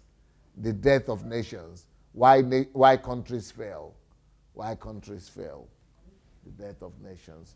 But so that they will not fail, look at this one. Discovering the purpose and calling of nations. And you don't even find too many books where anybody writes about nations. No. Everybody's just thinking of survival. Sad. Now, for those of you who are pastors, this is a research book on the secret of the embassy of God. What made the embassy of God what it is. It's this man who came here and lived there for 6 months, just studying, they talking to everybody, looking for the secret. But this is mainly for pastors, because this is to show you how to build the doctrines of the embassy of God, everything in order, like a science. But it's one of the most interesting books you ever read. For me, because he writes so well, I couldn't believe it. So this is one of the most interesting books you will ever read. But it tells you about what makes embassy of God tick, what makes a black man to go to a new country and be able to build the largest church in the country and the continent. So these are the secrets here, all the secrets, everything. How praise and worship works, how home groups work, how leadership works, how churches have opened and missionaries, something. Everything is here. Just the nitty-gritty of church life. It's called Missional Reformation for Discipling Nations. Okay. Then, of course, we have this popular book here. How to Transform a Nation Through the Power of Faith. How to Transform a Nation Through the Power of Faith. Yeah, this is where it was talking about St. Patrick of Ireland. And, of course, for you to see how church can bring the kingdom of God to every sphere of life, that's what this is about, the kingdom-driven life. How church can bring the kingdom of God to every sphere of life with practical examples. Who has read this book? What do you think? I think it's fundamental of your message. The kingdom message. It's a biblical foundation. Yeah, this is fundamental. It will show you practically how it's been done. I think it's one of the best books. Yeah? Kingdom-driven life. I think so too. Just like church shift. It's like continuation Of church shift. Yeah, but this is like Practical, phenomenal. I think this book. I read church shift, then I read this one, but this one. It's true.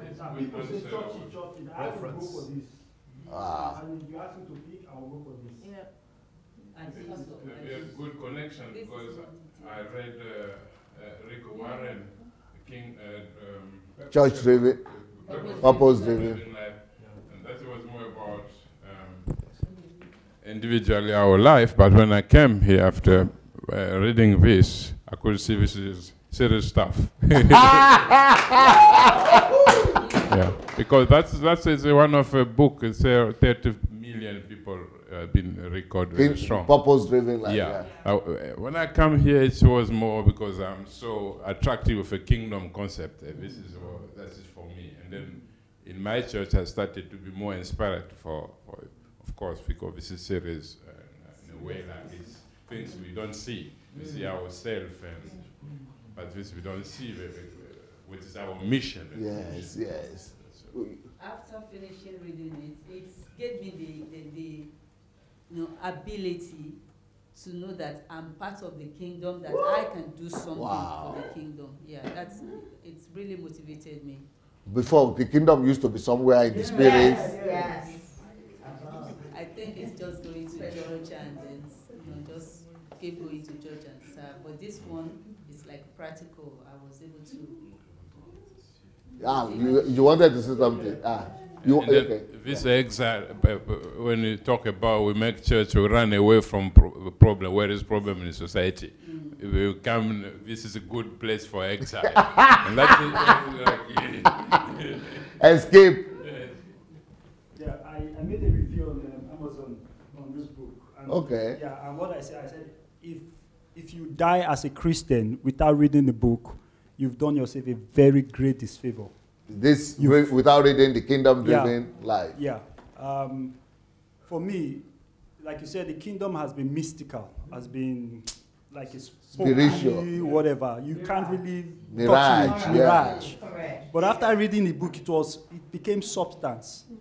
You could touch it. It's like you could know that you're living in it. You're living in it. Everything just became like, I said, where have I been? It's been like the kingdom has always been like a distance. Even sometimes you hear messages that tells you, okay, the kingdom is in you and all that. But in reality, how can the kingdom be inside of you? You didn't know. You understand? You don't know what that kingdom is until I read this book. In fact, I told myself, I penned it down that this book I'll read it at least once every year. Every year I'll read it once every year, because it was I don't know how to put it, like a scale just came off my eyes. It's amazing. I believe it. Grace wanted to say something. You read it, Grace? No, I'm not ready, but I'm simply amazed at, how will I put it? It's like the more we get closer and read more, this is like you think you know. Yeah. It's like each time I drop, it gets into the eye. You're seeing. Let me talk for myself. I'm seeing things clearer. Mm-hmm. I'm seeing things clearer, and to think that there are still people where I used to be, it's scary. Hurts me. It's scary. Yeah, it's painful. About this thing you talked about, curses. I know a famous man of God in America that used to emphasize, Kenneth Copeland, how the black people were the children of Ham. No, it's not possible. Yeah. No, it's and not because true. He did not, because he looked, when the dad was drunk, he saw the nakedness, that he was cursed. And there's always a way he used to unconsciously segregate. Yes. Look, when I'm talking, he received it from the agents. It was the agents that passed it to him. I don't know about the Higgins because I've listened to Higgins, but for him in particular, he always starts with most of his conferences were always. I when I call a man of God, it's because I follow their teaching to a point wherein there was no more puzzles in my life for them to fill. Okay, so this was something that for you to have You had yourself. Absolutely, and this not I didn't get born again today. No, you had Kenneth Copeland talk about it. He always emphasizes that the black race is that how because he saw his father's nakedness, that was why it was like there was a special problem with him. Meanwhile, the problem was with the land, and Jesus paid the price. Jesus paid the price. I know so many people that every day they are going for deliverance. I told her one day, do you want to be delivered from yourself? The personality God given you, someone is convincing you that you're cursed. What do you want to be delivered from? Today is your day. Yes. For deliverance. Don't miss it. So this thing is, I don't know how to explain it. I bought the book and I've not read it. I think so. I think you need a special series on this. I didn't know that this is even happening. It's a problem. Yes. It's a problem. It's serious. So I need to do a special. Yes, it needs to take us out. And another thing that, please let me finish my own, I will give you my profile. Another thing that dawned on me as you were preaching was this. What makes Europe and other developed nations fantastic is because they've created a system to take care of their needy. Yes. So even if Nigeria if we don't do any other thing, but we create a system that we distribute to those in need, yes. we are now going to be free from the consequences of the curse on the earth. Because if we do everything and we're not taking care of our needy, we're not taking care of those that need, like even in Nigeria, to the point that if you say, call somebody now in Nigeria and tell them, please organize all the widows in my place, let me give them something, they will discourage you. Oh, They will discourage you. They will say, don't give them your money, that they will go and use it for juju or something. We have, oh my goodness. But even the old tithe thing was God's program to take care of the needy. Yes. It was God's strategy. It was for the sake of the needy and the poor that God set up the tithe program. And those collecting it don't know they are the ones that are They're not letting it go to the people who need it. For me, the whole concept of writing books, some people may not read, but the topic alone has finished everything. And then each title has made some points for some people. But then when you now start reading, it's like somebody is massaging your brain. And you can't even sleep. You can't even sit down. You're thinking, is this real? Can this be happening for 30 years in sitting down in church? Is this practicality? So can this be happening? Is this what love is all about? Is this what giving is all about? Is this so for everybody saying, oh, is this saying not to pay tithe? That is not, we are not facing the issue here. It's about the roots, transforming nation, transforming individual, transforming, please. Next. Life is a possibility.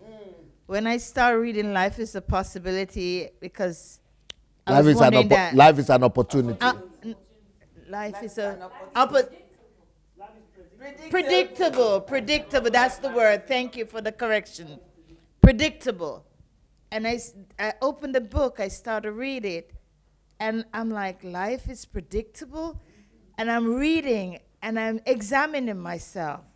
All this time, I need. I think pastors don't even tell people I can like make that. decision. I had a closed mind. What's going on? I'm always wanting deliverance. And then I'm like, how long the deliverance lasts? Because I'm always saying, if I get a deliverance, how comes you come again and say you want to deliver us? I'm always saying that, but yet I'm going forward. You come last week, you deliver us. And then you come back and you say you're healing me. And then you come back and you say, I'm going to get a miracle.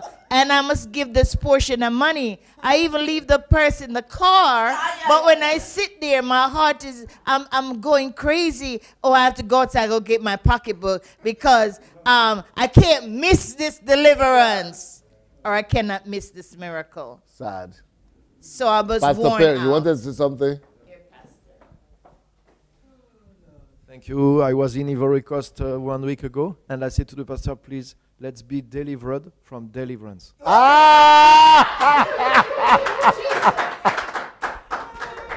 One more thing I want to add about this story, about the descendant of Cham. Like black people are cursed. You know that the esclavagists use this to convince the people that to justify esclavagism. You mean the colonizer? Yeah. Colonialism. Yes, they use this passage to say, yes, the sons of Noah, so the black people are the descendants. So they use it as an excuse to take justify slaves. Yeah, to justify slave slavery. Trade. So how can a Christian today preach this? It's crazy. You know, I didn't know that Kenneth Copeland would do that, but since Grace said it, but can you find the video? I will try. Or audio? No, it is Kenneth Hagin that changed. Kenneth Hagin changed because, you know, Kenneth Hagin was preaching that. But Fred Price, who is a black man, was a disciple of Kenneth Hagin. So when he now said, I'm one of your top 7 disciples in the country, and you are preaching about black men like this. So he went on television and started fighting Kenneth Hagin. And said that, no, how can you say, because they even went ahead to say, you know, Kenneth Hagin's son, Junior, was now saying, because of that, that he would never allow his children to marry black persons. Kenneth Hagin, not be say pastor, but Kenneth Hagin, Junior said that. So that was when this guy was so mad. What was his name? Fred Price. There is a man they call Fred Price too. Yeah, yes. He was so mad that he now said, no, that is how they fought and split it. And say, how can I be cursed when we are doing this thing? And yes. And that is how the whole thing scattered. But many blacks in Africa, They still preaching that. They were still traveling from Nigeria to their Conferences. And still sitting down there. It's totally wrong. It's totally wrong. Totally wrong. Totally wrong.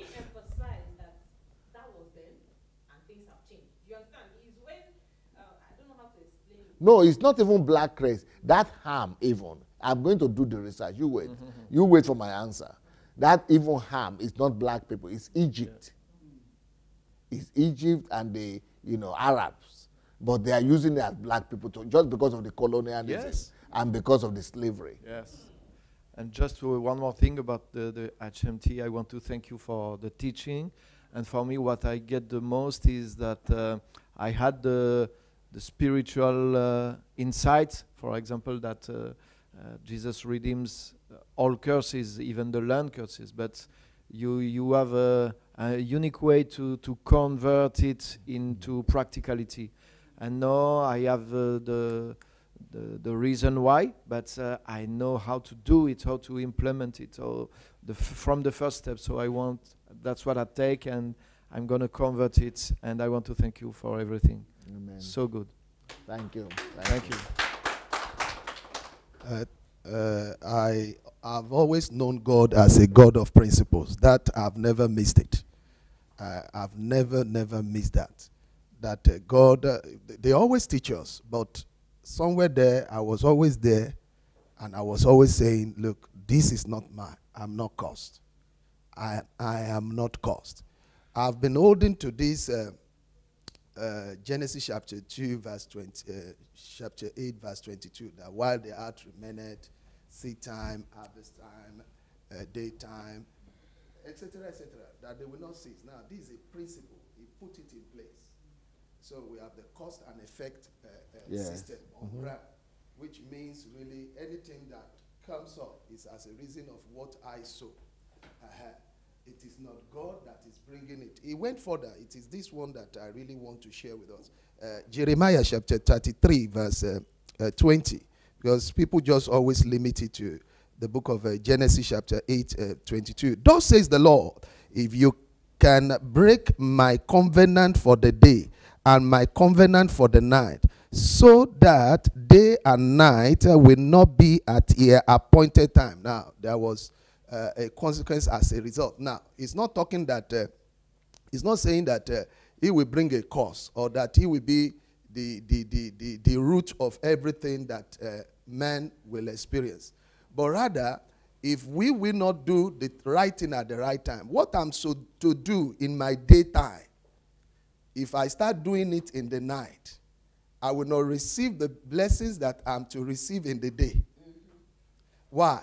He's the one that created the day and created the night.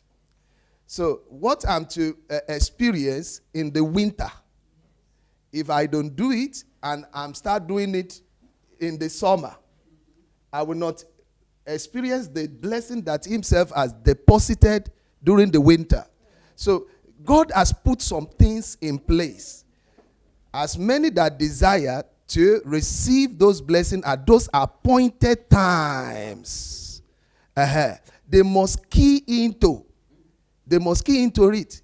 A man that desire, God is showing him something and that he needs to carry it out, execute it at the age of 20. And he keeps on staying there, remaining stagnant, saying, look, I have time and I have time. At the age of 80, you won't have the same physical strength. That's right. You will not be able to carry it out. No matter how you say God again is still speaking. So we see all these things in place. And these are oftentimes things they don't always tell us. And they put God in that position of the wicked God, the God that does evil, and that is not God. So we also need to leave this place because it's often very easy to hear good things like this. Let me tell you how it always happens. I've attended conferences organized, big conferences. We human beings, let me tell you who we are. We will experience such, and that once we leave the place, once we leave the place, 1 week after, 1 month after, it is then we will start doing something else. So there are solutions. There are things we can also do to keep this fire burning. Are we getting what I'm saying? Yes. There are things we can do to keep this fire burning. We've seen cases of my dear brother Christian that keeps on coming to the same HMT. It's wonderful. In other words, he wants to receive more and more. We've seen our dear Sister Grace, who was also here. Meaning what? It must not only be one HMT. Are we getting what I'm saying? What you hear will affect you directly, and it is for you now to choose. Do I want to remain in this atmosphere of revelation? We must not be expecting one angel to come in the night. No. Get yourself in this atmosphere all and all. On Monday, there are going to be some series that he will be teaching. Try as much as possible. Don't allow this fire to die. Are we communicating? Amen. Very, very important. This same way, you will keep on just connecting yourself to this fact, to this valid truth. Let me help also. Let me help also. It's another way of making it practical. You see, there are people outside there who will never believe this that you have received. You will try to convince them. You will do everything to bring them to the knowledge, that knowledge that you and I have received. But Sama, there comes a time you have to identify time wasters. Yes. So if I and you keep on surrounding ourselves with people, on Monday you get yourself surrounded by people who do not have this saying. They will swallow. They will take away all these things that you have received. So if you want this thing to be permanent, applicable. I mean, a long-time solution. It is you who have to make that decision that I've received it. I have to surround myself with the same people who have the same knowledge. So we can leave this place connecting ourselves, have the same contact, get ourselves connected on the Facebook, and by so doing, we'll be seeing ourselves every day. We'll be discussing the same thing. Let me stay here. I just wanted to add something to what Pastor said, and it's just to encourage us. There's something, I came across a principle, I think in network marketing, and they said the principle of 72 hours. Meaning when you attend a conference, you attend a teaching, you're motivated and all that, if you don't take step or do something or make a move or take an action within the first 72 hours, the chances that you will do it plunges down to about 20%. If you don't do it, immediately you leave. Either, like you said, even if it is writing it down, praying about it, talking to somebody, calling, just do something about what you have identified. Within the first 72 hours, the zeal, the passion with which you left has just gone down. But when you do it, you continue to maintain that momentum. So just something I wanted to share.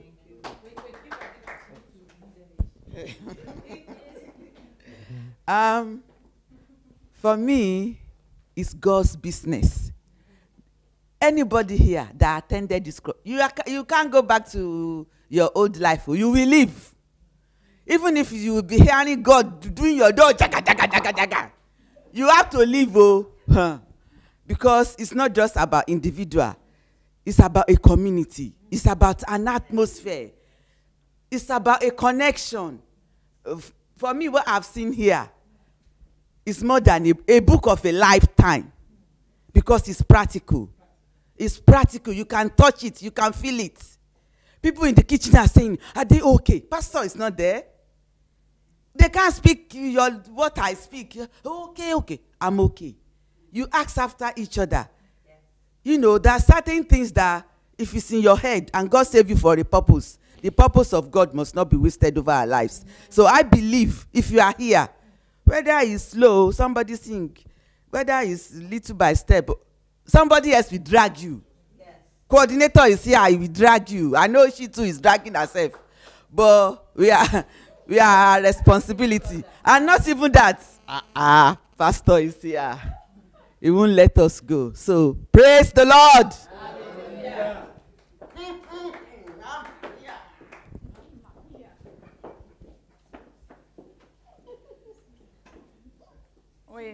Finally, deliverance. Yes. Today, so many people, they are delivered. Why?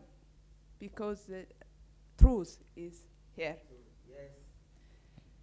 Most of people, they go to church, but they can't understand what is the word of God.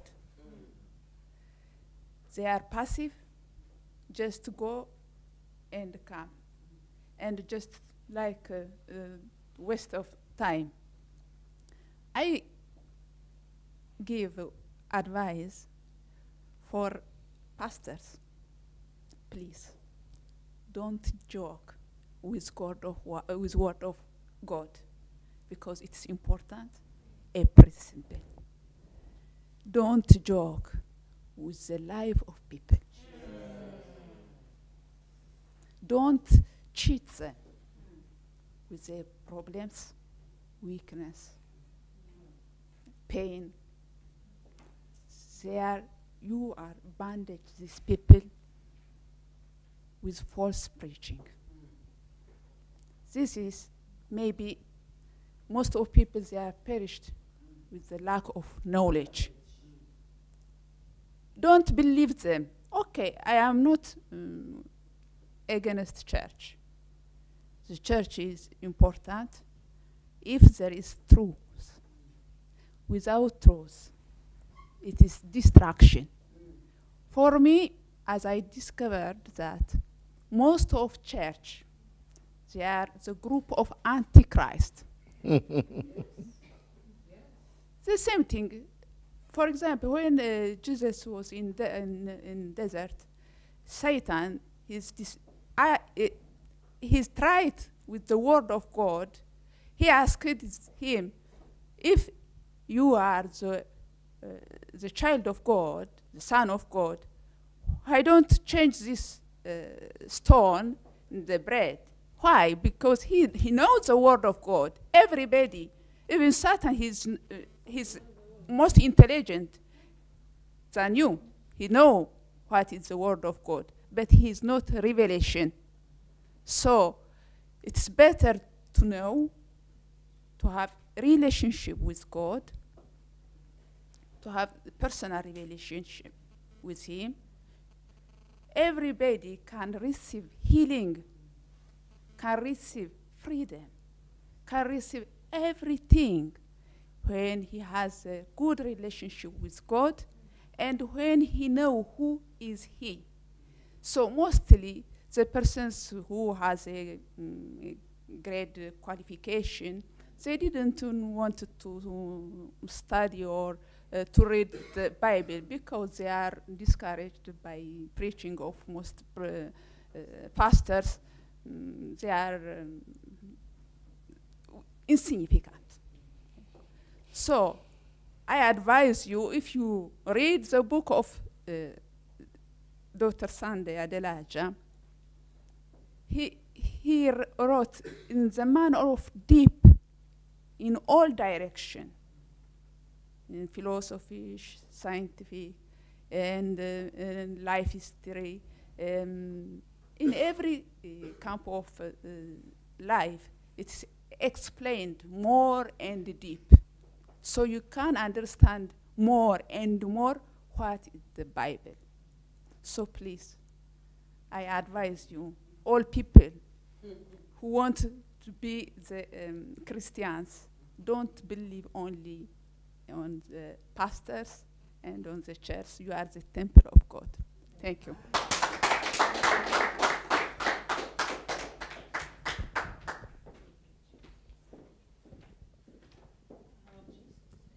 I just want to tell our viewers one little thing.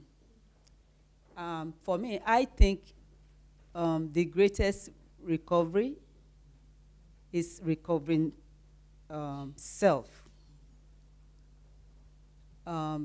Just try and discover who you are, because this is what I got from knowing DSA.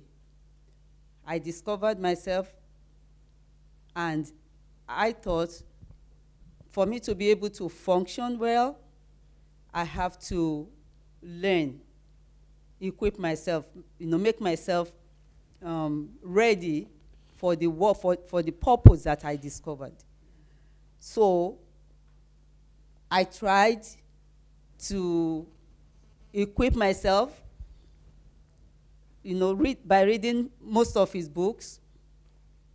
I've been quiet for some months now, and what I've been doing is reading books of DSAs and listening to a series on Sunday Adelaja officials. On YouTube. On YouTube.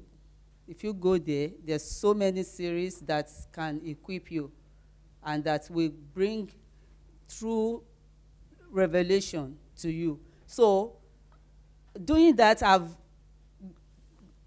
got so many information with me now that I think I can be part of Nigeria transformation. I can be part of it, and I'm even here. I'm ready. So, and I think that can apply to anyone as long as you make up your mind. And as of now, I've been able to participate in doing some of the reformation in Nigeria. And normally, that kind of thing, I would always think it's never something I can do. I never, when I go to Nigeria, I see those problems. you know, all I do is just shake my head and feel so sorry for them and start shifting the blames on the government. But I didn't know that I'm part of the solution. That, you know, so knowing him, you know, I was able to discover myself and say I can. So I have been solving problems, even in a little way. I've been solving problems, and that even last December, I had to travel to Nigeria to see those children and seeing them. Which children? You better let them know. Not everybody. Oh, the orphan. You decided to take responsibility? Yes, sir. For sending some kids to school. Back to school? Back to school. About 35 children. Wow.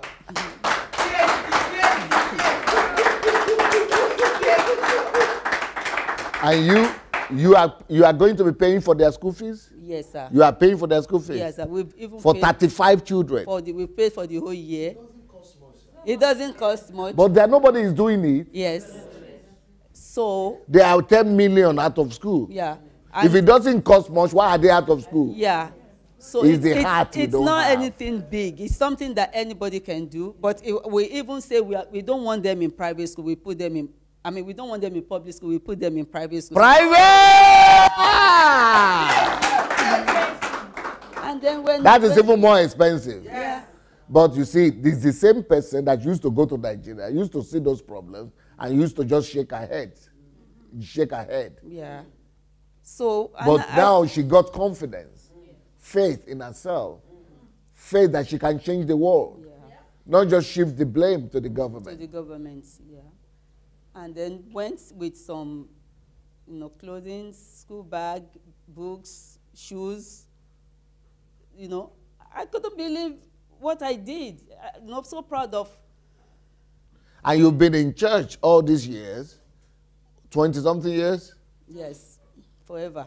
And what were you doing? You see, these are the things that churches are supposed to be teaching. Can you imagine that somebody has been in church for 20-something years and never saw the need? Never saw that she, as a Christian, I mean, say, why are you a Christian? So what does it mean to be a Christian?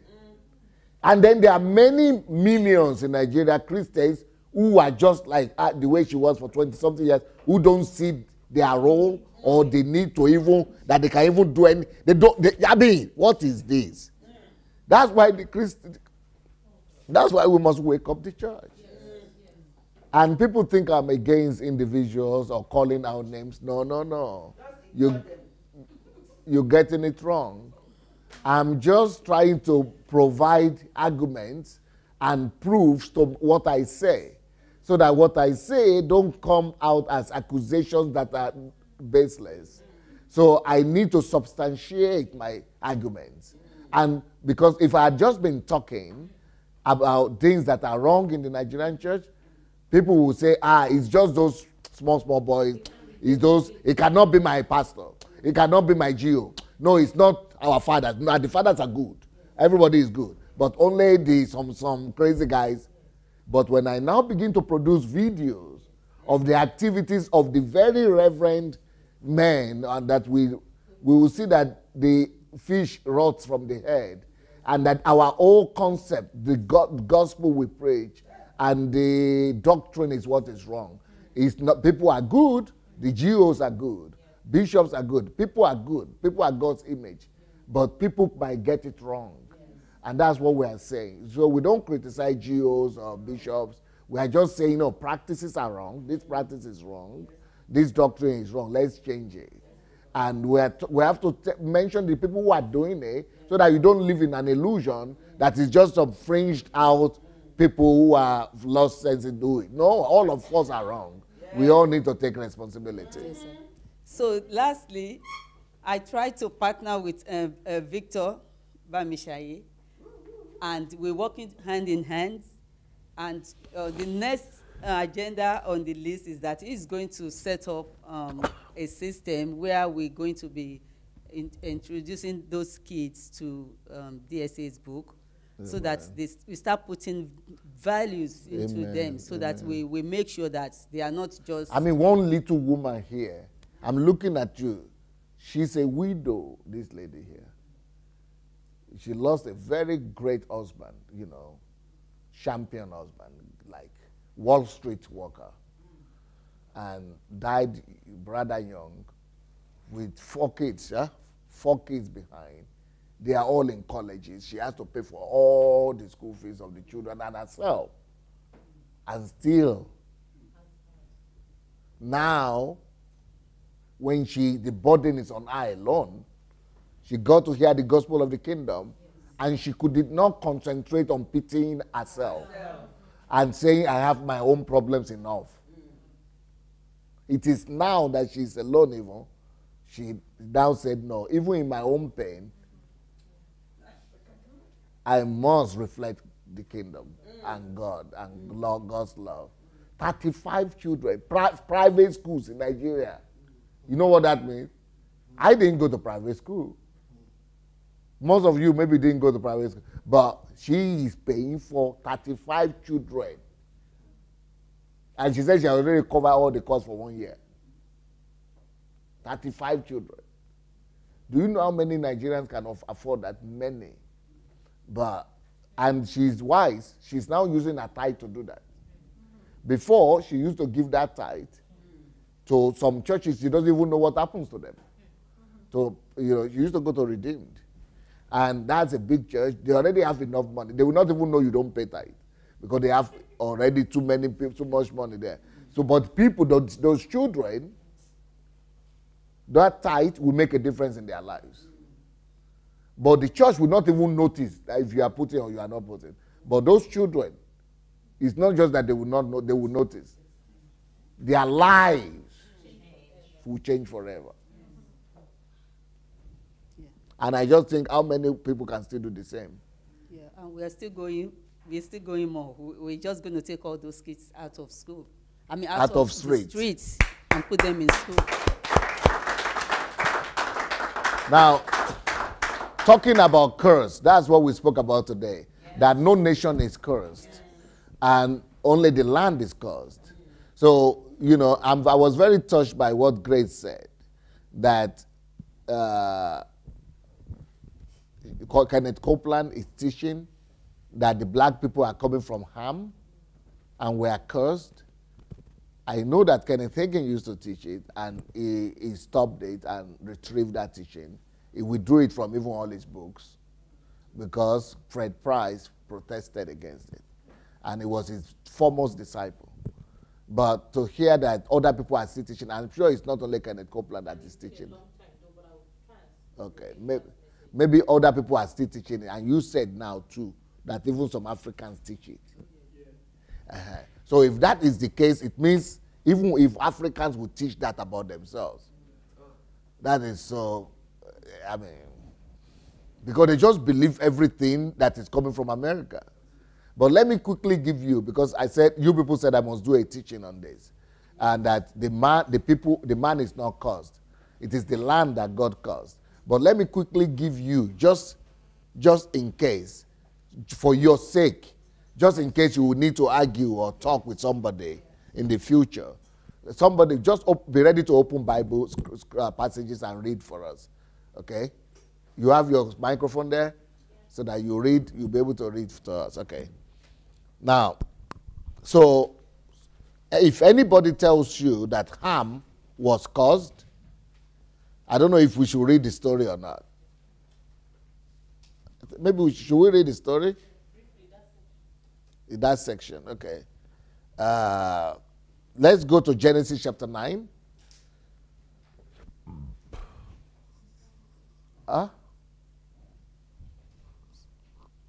Genesis chapter 9, yeah.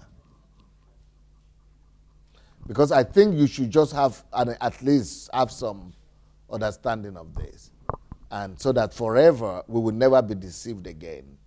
Because everything is in the Bible, but other people's interpretation might be faulty.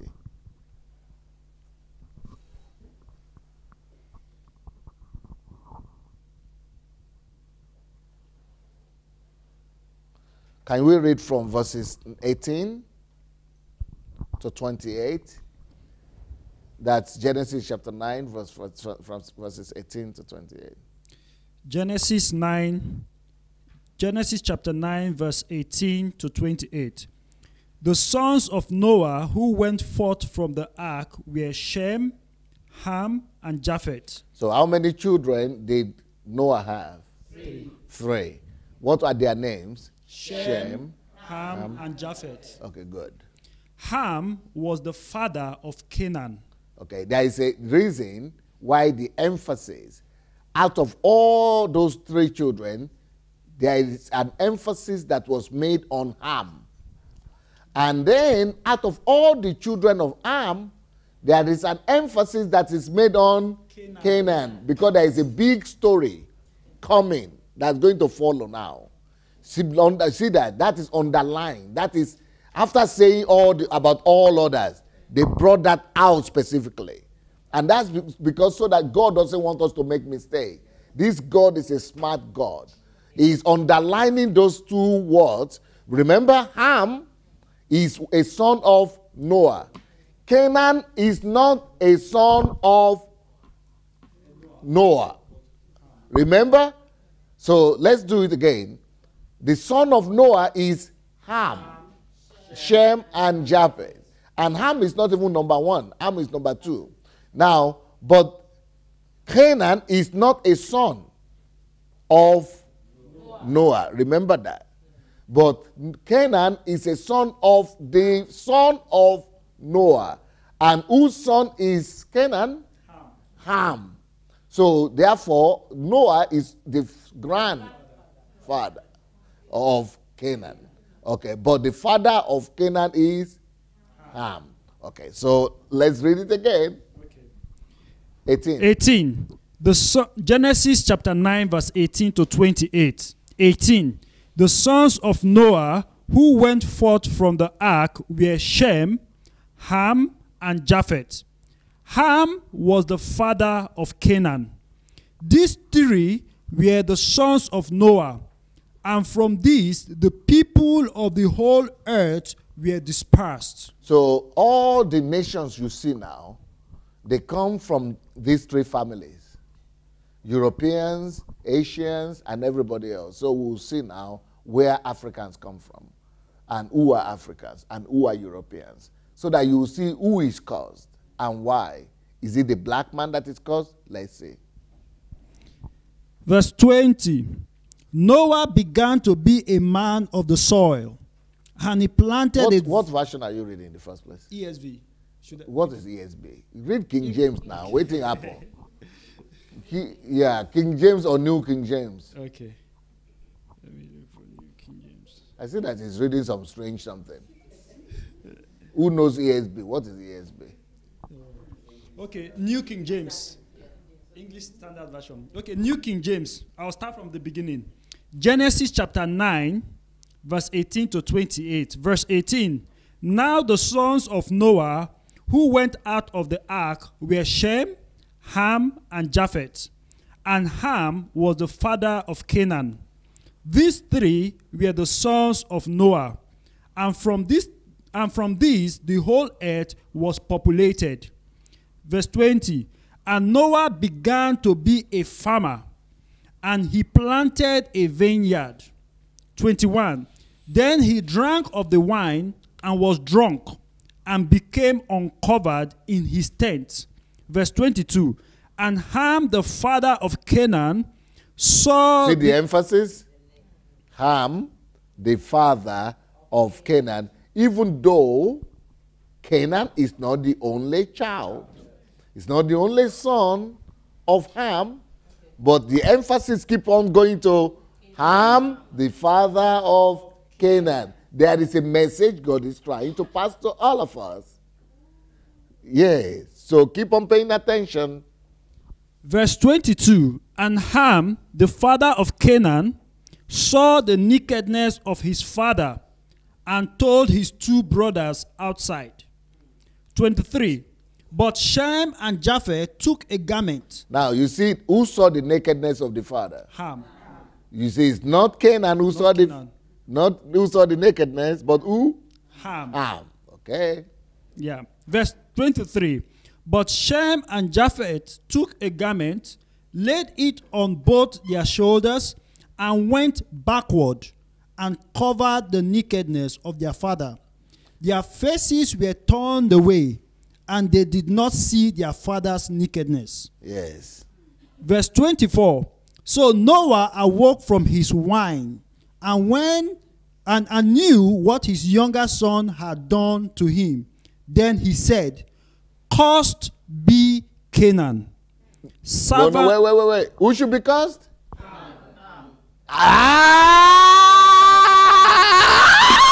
I set you up. I set you up. You see, you didn't get it. You didn't get it. It's not harm that is caused. I know. You said the question you said. You asked us. I said who is caused. No, you said who should be. Okay, maybe it's a mistake. I wanted to say who is caused. Who should be? No. I heard who should be caused. You heard who is caused. No. Who should be cursed? PSA said who Should be caused. Okay. And when he read was cause is Canaan. Cause is Canaan was what you read. But PSA said who should be caused? Harm should be caused. But who is caused? Oh.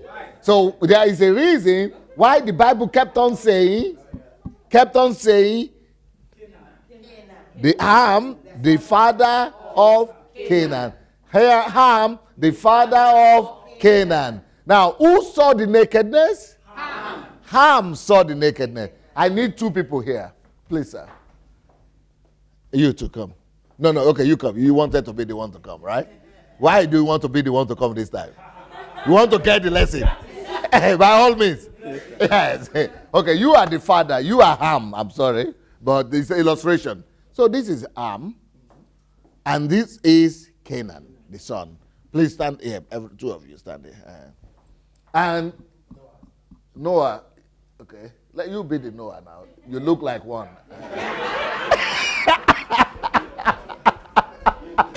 Come here. This is Noah. Come. Bring your clothes. Bring your clothes. Yes. Not naked. Not naked. Sit down. So,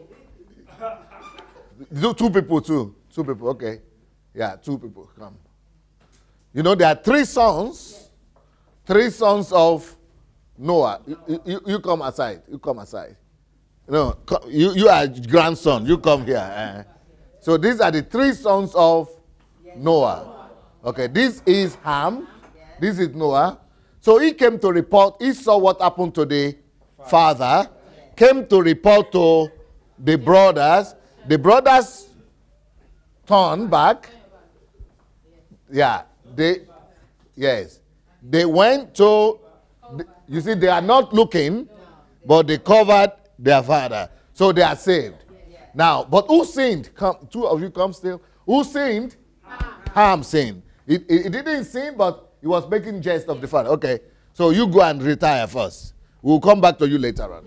So now, after the thing has happened, remember, one thing you must pay attention to is that who cursed?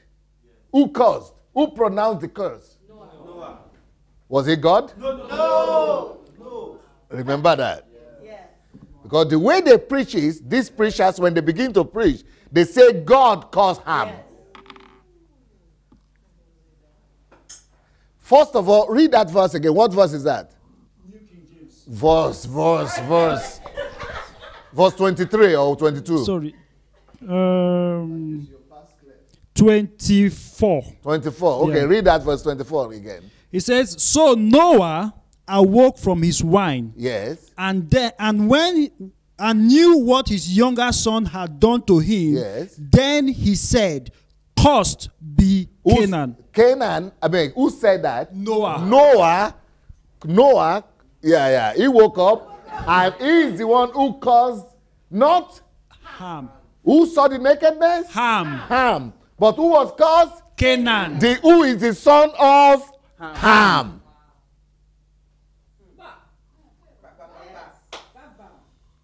But it's not the one who was cursed. Why? Good question. Why? Come, sir. So this is the one that was cursed. Why? You'll see why now. Keep on going. Starting again from 24. Yes. I'll read. So Noah awoke from his wine and knew what his younger son had done to him. Then he said, Cursed be Canaan, servant of servants, he shall be to his brethren. And he said, Blessed be the Lord, the God of Shem, and may Canaan be his servant. So is the curse coming on Ham? No. Have you heard the name of Ham in that curse? No. Because people who are using this argument that Ham was cursed, they are not even careful in reading. Yes. They are not even analytical. They are not even detailed. They don't even pay attention. They just need justification for slavery. They just need justification for slavery. That's all. Let's keep on reading. Yeah. May God enlarge Japheth, and may he dwell in the tents of Shem, and may Canaan be his servant. Tell me, did you see Ham again here? No. Okay, Ham is no more in the scene. But now let me now tell you what you don't know. There are only 3 sons that came out of because there was the ark and the flood. The whole earth was already destroyed. So there are only 3 families, only 3 family groups. So if this one has his own children and his own lineage, this one has his own children and his own lineage, this one has his own children and his own lineage. Now, if any one of these is caused directly, 1/3 of humanity will be caused. I don't know if you are getting it. Because he, for example, Ham, had 4 children. And that one, Canaan, is the 4th, the last born, out of 4 children. That is why it was the only one that was cut off by the curse. There was, apart from him, there are still 3 other children that are his descendants. And it is, let me now tell you who are those 3 children. So there is one that is cursed. You are different family groups. So apart from this, there are 3 more. 3 more in between. But because the child is the last one, and he needed to punish, is one of the, if he had punished him, or the 1, 2, 3, 4, and it will be 1/3 of the whole earth man. You see? Glory. God is a merciful God. God will not allow that to happen. Yes. The same principle that was used by God himself with Adam, when Adam was the one who deserved to have been cursed, who was supposed to have been cursed, who was supposed to be punished, God diverted that curse from him to the land for the sake of humanity. Because in that case of Adam, all humanity would have been cursed. So that humanity would not be cursed, he directed to the earth. The same principle is working here. Nowhere in the Bible was Ham ever cursed. Ham was not cursed. His first son was not cursed. His second curse was, his descendants were not cursed at all. Jesus. Only his last son took as a sacrificial lamb. Took that one. Now,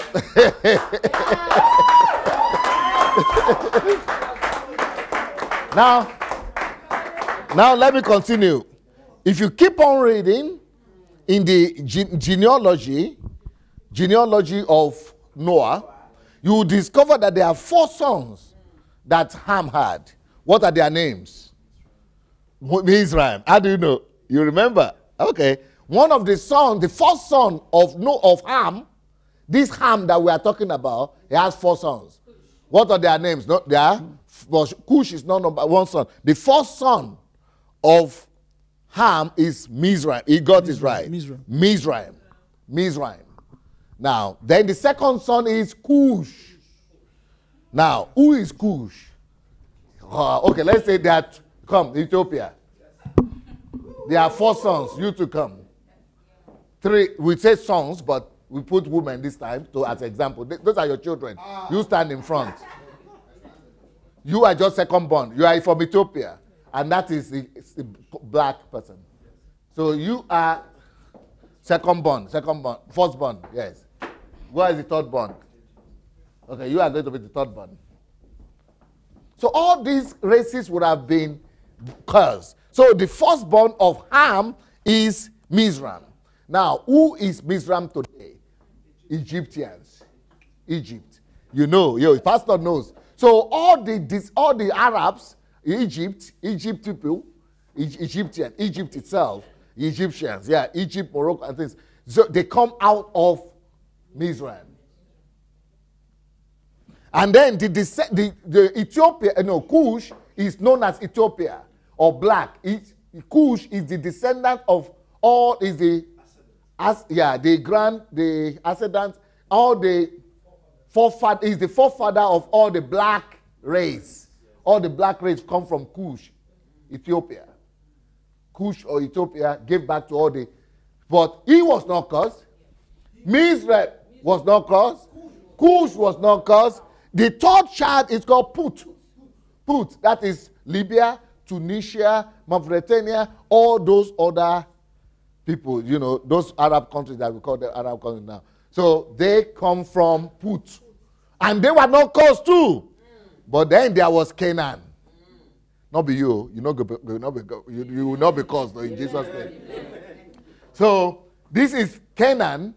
Now, who are the descendants of Canaan? Canaan had many children. I mean, he had descendants. His descendants from him alone came the Hivites. You read about them in the Bible. The Hivites, the Jebusites, the Arvadites, the Girgashites, the Amorites, the Archatites, the Sinitites, the Hittites. All those Hittites, they are forming from him, and there is none of them alive today.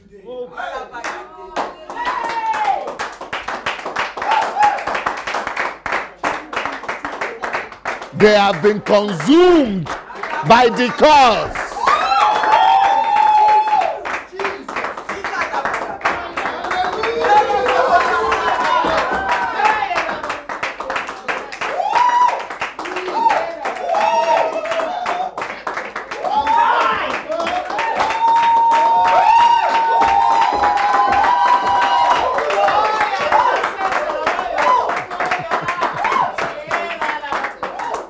The curse has taken its toll on them.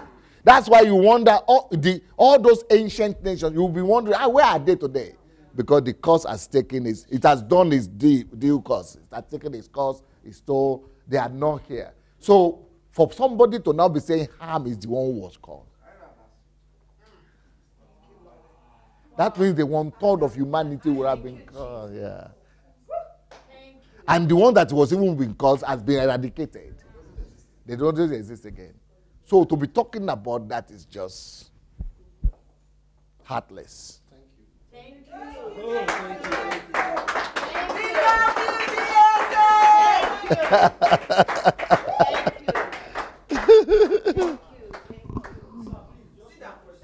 Yes. Yes, sir. I don't know, is it related to why God said that Israel is sending Israel to take over the land of Yes, of course and now. to wipe out the Canaanites. That is why Israel inherited that land. Because they come under the curse, they have been wiped. They are going to. Their line has been replaced by Israel. The Canaanite, that Canaan land is being given to Israel. Doesn't rapture the black race at all. Doesn't even.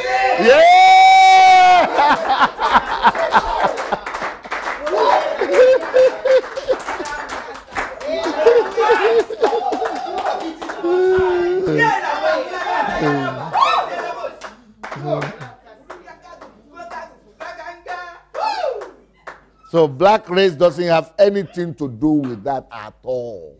At all. So, yeah. So that's just in short for you people. Yeah, just for you to be able to, yes. To be able to, undo these questions. When microphone.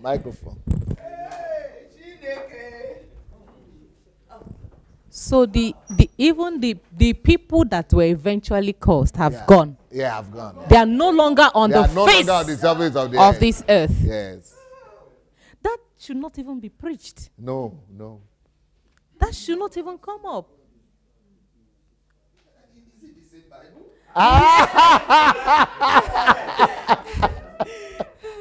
My God. My God.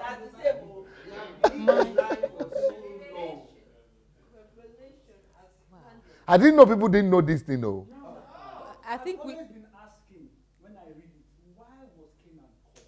If it's this situation, I would have thought about it. I didn't know. I would have spoken about this many times. I didn't know people don't know this. Because it's so clear there. There is no, in fact, to be confused here, you have to be intentional. For you to say it is harm, either it has to be mischievous, you have to be intentional.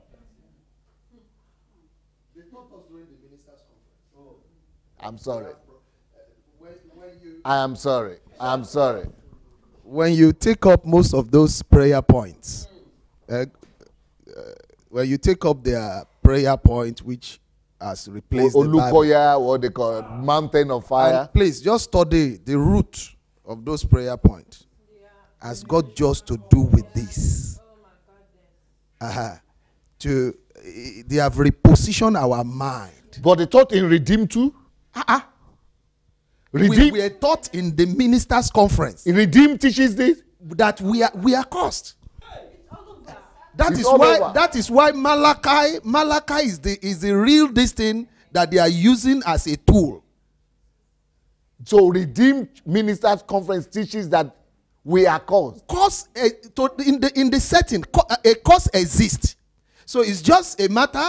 It's just not to do what they are saying you should do. The cause will come back. And there is also this inferiority complex. There is this inferiority complex. And that when you look at it, we appreciate anything that comes from outside, white than the blacks. When a black man in Paris opened a shop, blacks will prefer to go and buy the same product in a Chinese shop. So it's in us. It's in us. So we really need to teach this thing, no? We really need to teach it. It should be a series. Are you serious? It should be a series. You will be amazed. You will be amazed the numbers of people that will come on board. Are you serious? That will come on board. Yeah. Yeah. It's the root of all those prayer books that deliverance never stop. Deliverance never stop. It's eternal. It's eternal. A church, get me well, if you do not practice or teach your own people the same, I knew something was wrong somewhere. I was sensing something is wrong somewhere. Because how can just these people, they prefer that lie. They themselves, the people, have been reconditioned. Not only that, the people themselves prefer. Because by the time you are telling them you are not caused, this thing, okay, I will do deliverance. You conduct the deliverance today.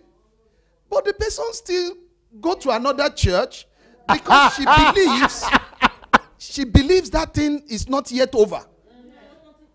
They will call on me to come to their house to pray. Okay, let us pray.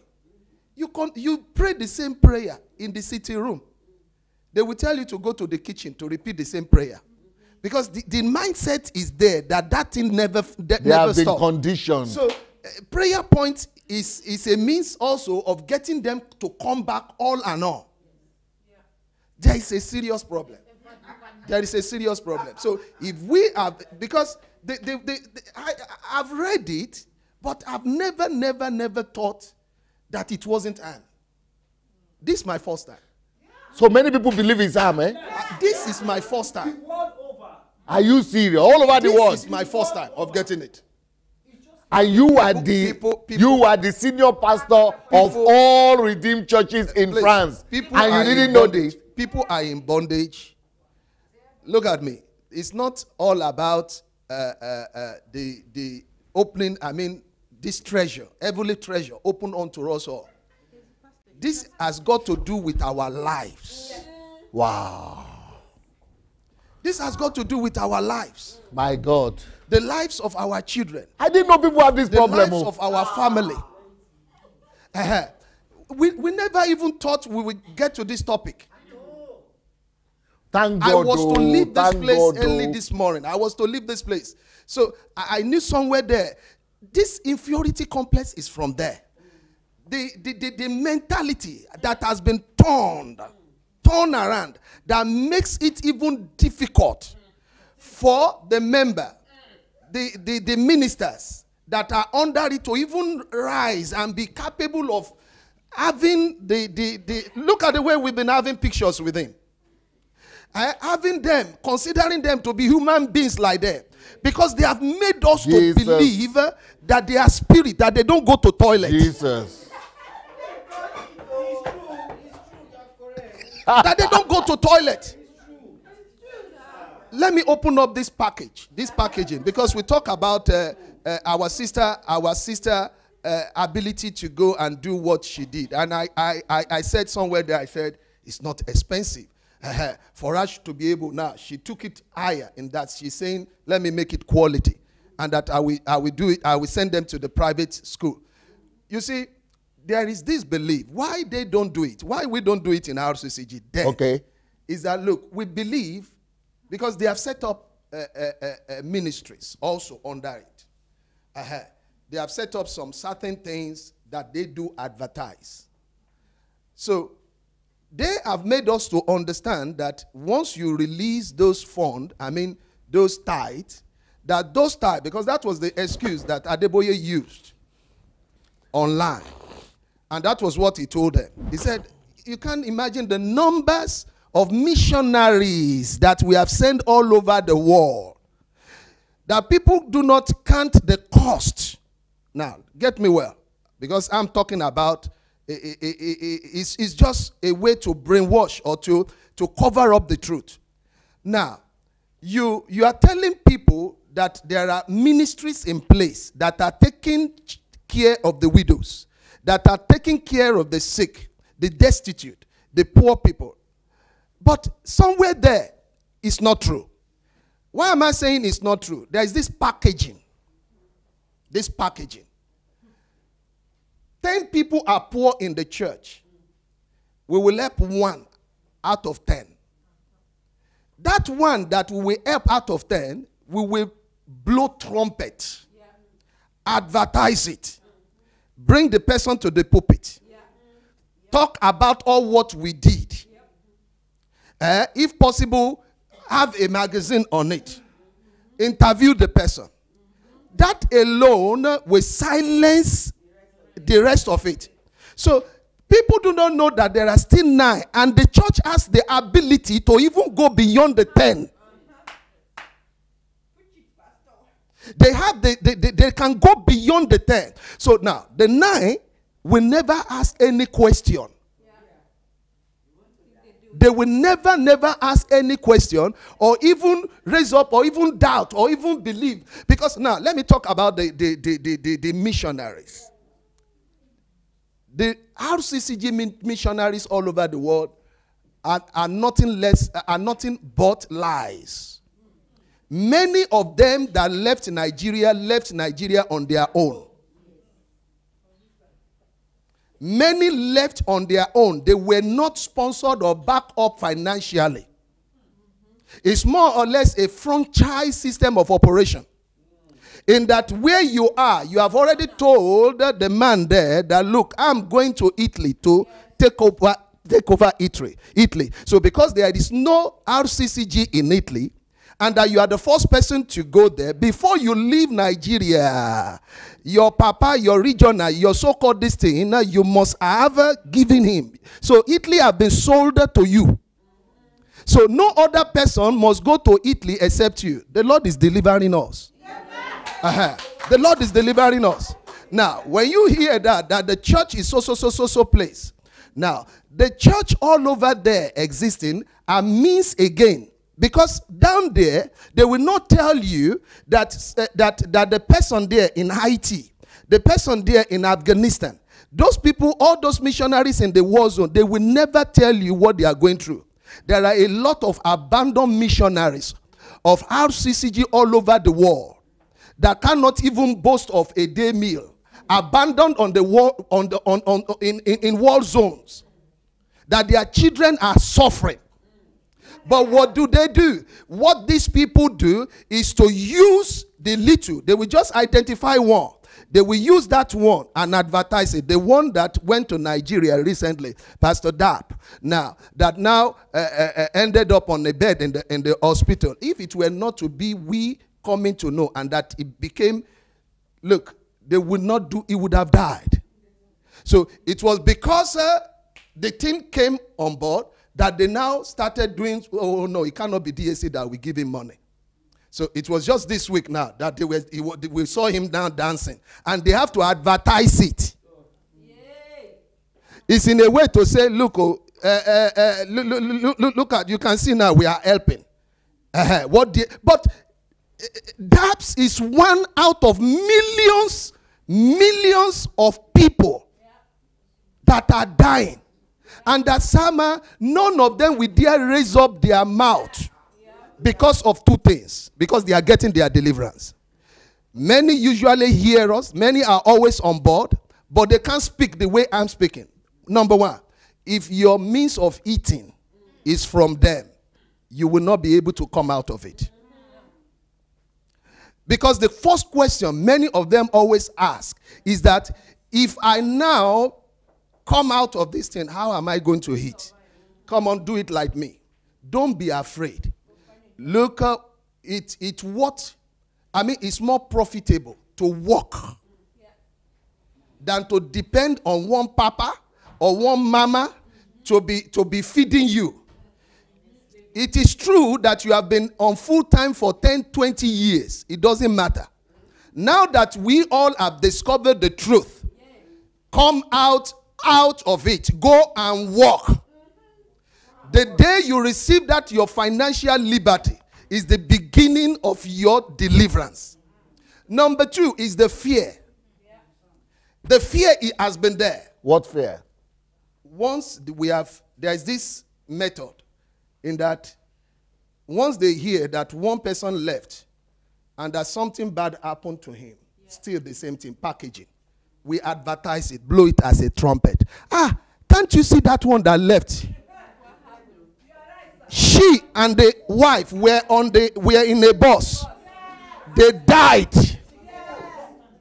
So it will become a reference. It will become a reference that will make every other pastor to say, look at that one that died. If you dare go. So we see someone that leaves and we keep shut their mouth. But somehow deliverance, the real truth is that not only do you receive the truth, but the truth makes you open up. You have to speak that truth. You must not hide that truth. You see, when a man has been reconditioned to the extent that they now make his color as a means to set up an empire, is the most wicked thing that a man can ever do to another man. It's the most wicked thing that a man can ever do to another man. No, but I can't believe that you said they teach pastors in Redeem. They teach us that harm were caused. They teach us in ministers' conference that we are harm. That we are from the setting of harm. And we are caused. That we are caused. That we are harm.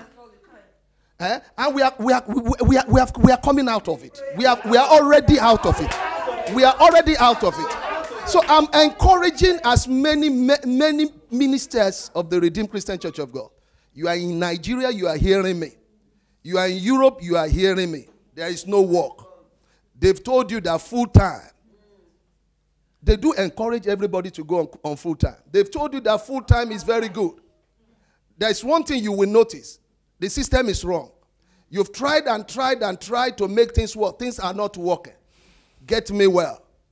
You just must go and find a job. Start from there. You will see what the Lord God will do. It doesn't end there. That fear is a lie. That is why I told us, and I will keep on saying it. Anybody that tells you that mommy water exists, tell that person that that mommy water should come and help us open our eyes to the submarine technology. Because if she could swim there in the sea, she should be capable of fabricating a submarine.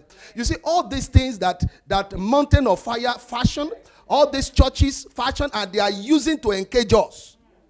Time has come for us to come out and say no. No. We are coming out and we are manifesting the truth.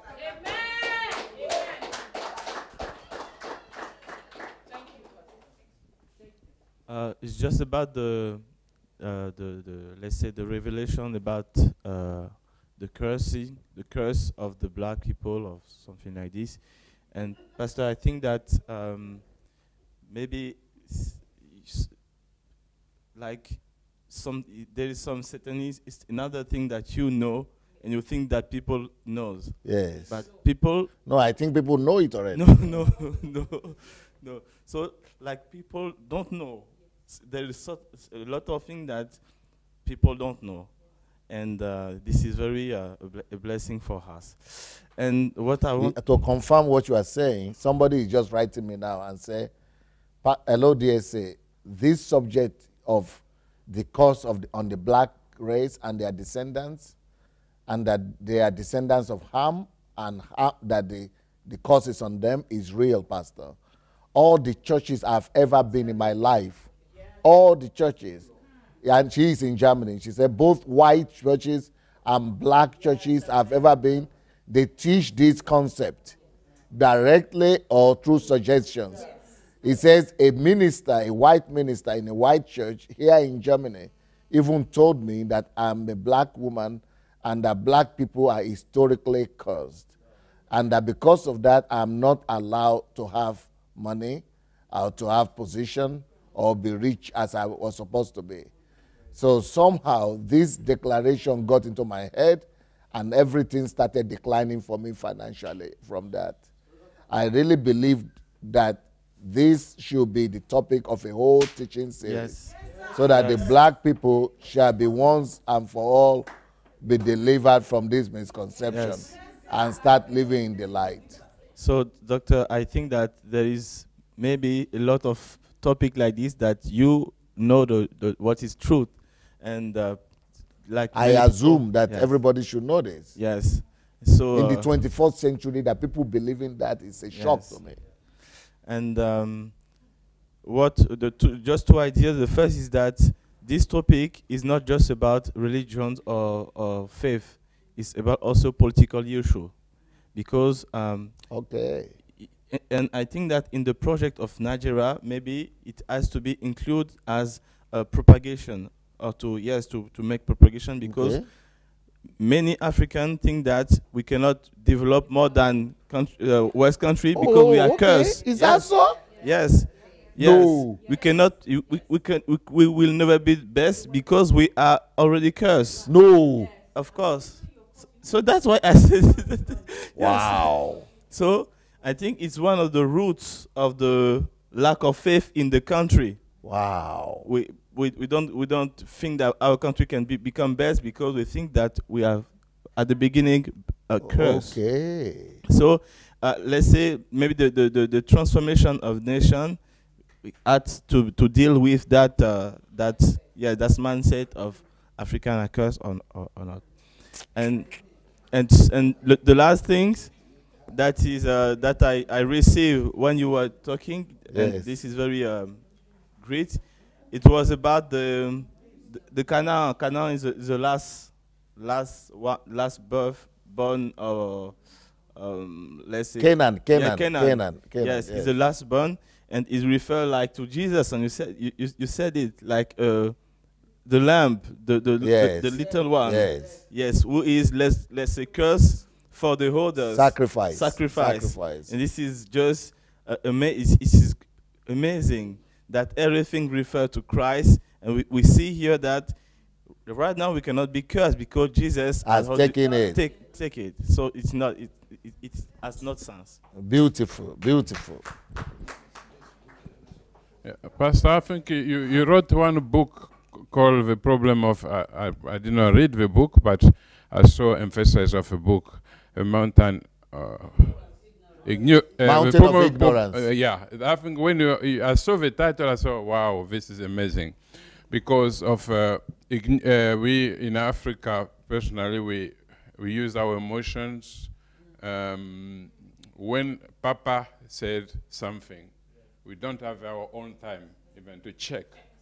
Like you see Paul with a Berea Christian. Yes. And then, or this in English, but when Paul was teaching, yes, they will take the teaching, yes, they go home, and they will go through it. Yes. And that is what is missing, not only Africa, in many Christian circle.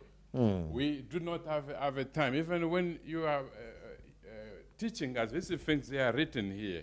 Yeah, that's written here. You just take time, you have Holy Spirit, and take your Bible and read.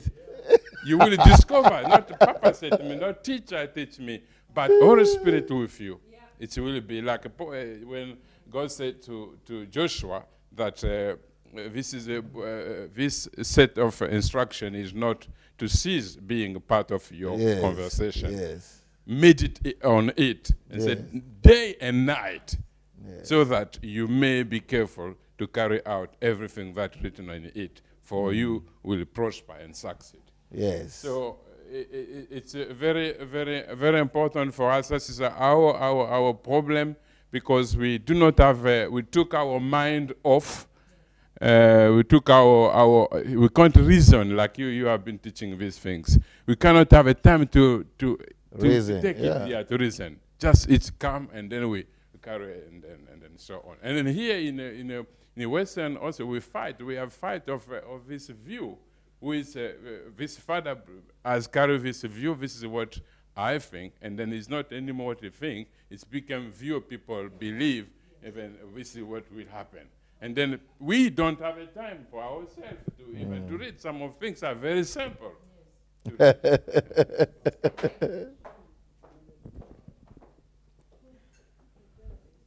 This release is very good for me, and I'm going to take it outside of HMT because I might be jumping up often. I wasn't doing that. To share, I'm truly inside here is free. Before I was in knots, I felt inferior, indignant, everything you can find. You put your clothes on and you look in the mirror and it's like you can't see yourself. That's what is, and all the time deliverance. Before one deliverance is over, another one is planned.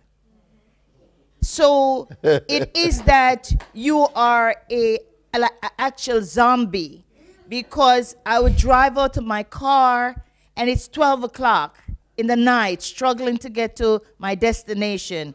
Before you know it, I have to roll back in the church in the next morning to say, oh, you have to come because they're having this prayer or whatever. 21-day fasting, the church.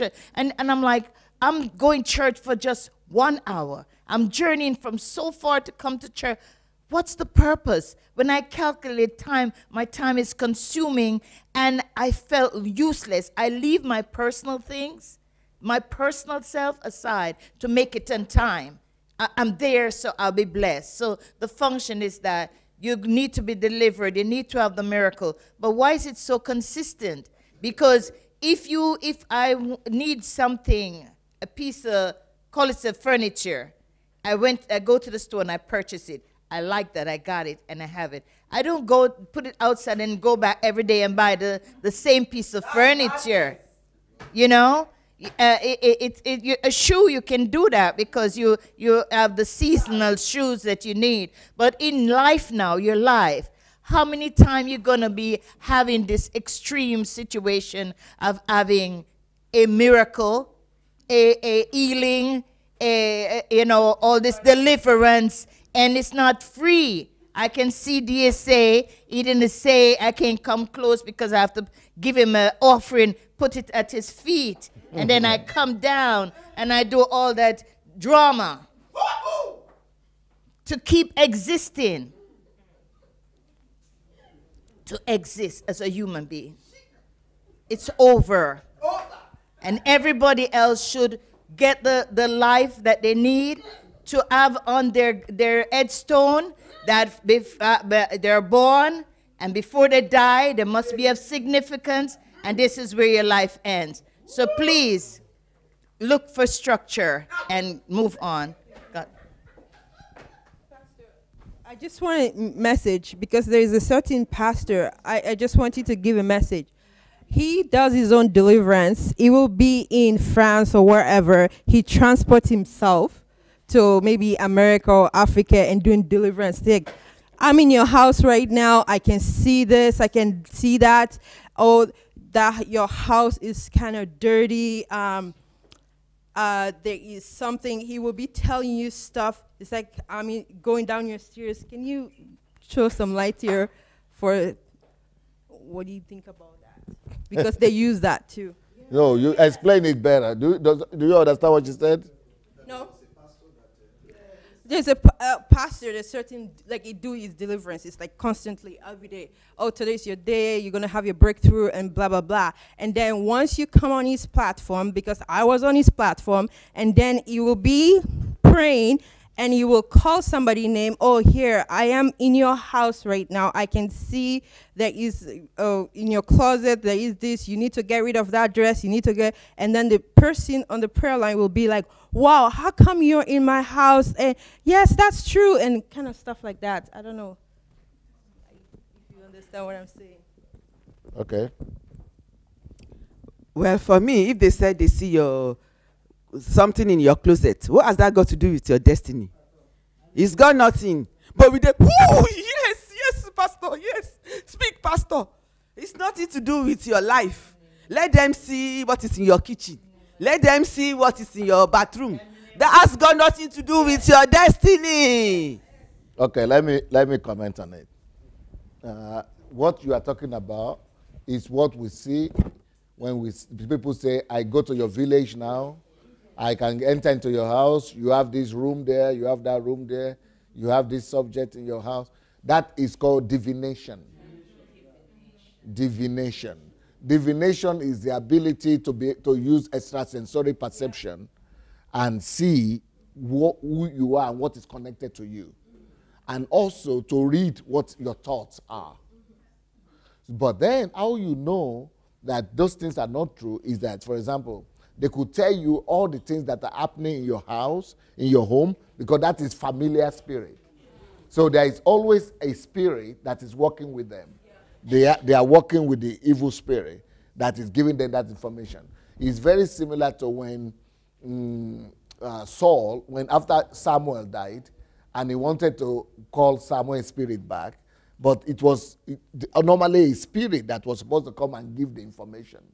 But instead of that spirit to come, Holy Spirit made Samuel himself to come. So that was why they was surprised. And okay, so what normally happens is that there is a spirit that is attached to these people and making them to see things like that. That is one. That is called familiar spirit. But there is another one that is not spirit that is attached to them, but they have inclination to see reality. That is divination. What is divination? Divination is to be able to catch your thoughts and catch your concerns and your reality. So you will discover that everything, divination is the ability to be able to see what you are going through or what your reality, the reality of your life. So they will see what is going on in your day. They see through divination what you are experiencing, what you are going through. But they will not be able to see the way out, your future. So normally what will happen in divination is this. They will say, okay, you have that in your house, you have this, you are wearing this, you have that. But they will not be able to. So what is so they will always say give. So they use divination to extract something from you. So they tell you, okay, go and sacrifice, or go and give money, or go. But they will not be able to tell you what is in God's heart. So I want you to be able to get this right. When it is God, God knows your future, everything about you. But he only gives a word of knowledge or a word of wisdom about a situation right now. But that revelation, for example, if I come, God giving the word of knowledge, even if you don't believe, that situation is resolved right there. You don't need to go and do sacrifice. You don't need to go and give. You don't need to go. The fact that God, if it is God, if he says, for example, you have cancer and you have growth, and God is, it means the fact that God is revealing it to tell you about it, it means God is taking care of it. And you will see either that very same day or that week, that cancer or will disappear. But in their own case, they will only say, they will only say situations around you. They see where you are coming from, or what you are thinking about, what you are worried about, or your thoughts. But they will not be able to get you out of it. So they waste a lot of time. So how you will know that it is a spirit of divination is they waste all the time describing what you are going through. Because that's the only thing they have. That's what they see. But then at the end, they will just tell you, maybe go and sacrifice or go and give. They don't, no way out for you. And no solution. And then you don't have a way to come back and say nothing has changed. Because they already take the offering and the tithe that they want, nothing happened. And then they have gone.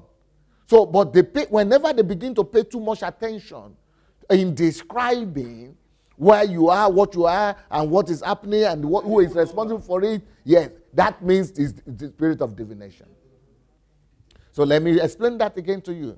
So whenever they are telling you what is going on in your life right now, or what has happened before, they are using perception, extrasensory perception, to get information, because all around there is information. It's the same thing that Babalawos will do. If you go to what do you call them, diviners? Herbalists, fortune tellers, or yes, fortune tellers and all mediums. They also have that perception, but because your reality, your destiny, the information, your reality is in the ear, in the spirit realm. So yes, everything about you is in the spirit realm. So they could extract it from the spirit realm through using the connection to the spirit world that they have. So that's how they just give you the information about what you have. But they cannot tell your destiny. They cannot influence it, because it is only God that knows the plan that he has towards you, for good and not for evil, to give you an expected end. So that expected end is not revealed to them, because that is hidden in God. I don't know if you are seeing the difference. So they are only able to tell you the realities of what has already happened. But the part of it that is hidden in God, they don't know it. I don't know if you are catching what I'm trying to say. But they will be able to tell you the pictures of what is already happened or what is happening, but they will not be able to know where that is taking you. The part of you that is hidden in God. But when it is God, God just comes with he only focuses not on the drama, what has happened or what is happening. He only focuses on where he is taking you. So, for example, you have a case right now. God can just tell you, you have that case, but this is what is going to happen. You are coming out right now because of what I have. That area, they don't have it. That is now God. But they only get to past, present, and dramatize it. But they just guess, they tell you to go and give something. So, because they don't know where out. They don't have access to the secrets of God. But when it is the will of God, when it is God, God rather comes to get you out of where you are. It doesn't dramatize. It doesn't talk too much. God doesn't waste time on past or present, because he said, don't you know I'm doing a new thing? Forget about what is past, because God is always going forward. And so the accent of God is to get you out of what is holding you back in the past and just tell you, this is what I'm taking you to. You are free. You feel freedom like that. But what they do is just holding you back, dramatizing the past and talking about it, because that's the only thing they can perceive. But the solution will never come because they don't know it. So what they will now use it to do is to use that access they have to information to exploit you.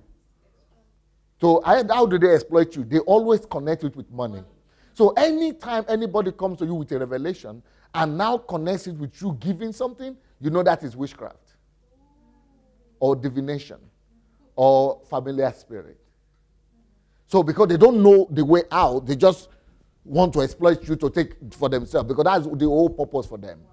So they either going to make you to go and give money, or they make you to be dependent on them. So you are a human being like them. All of us are equal. Nobody should have dominion over another. But the whole essence of witchcraft is the opposite.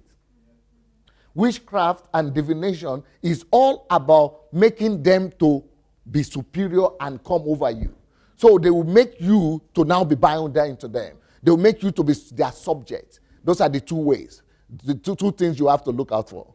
If anybody is giving you revelation that leads to money from you, not they helping you, because if it's a man of God, any problem you are in, he will say, let me help you resolve it. Let me pay for your medical something. Let me help you. I see your problem. Let me help you. That is how men of God behave. But when he's rather saying, no, you believe to me, you know this divination or familiar spirit. Secondly, if he gets you to do revelation and takes advantage of you to come leave your church, you have to be following me.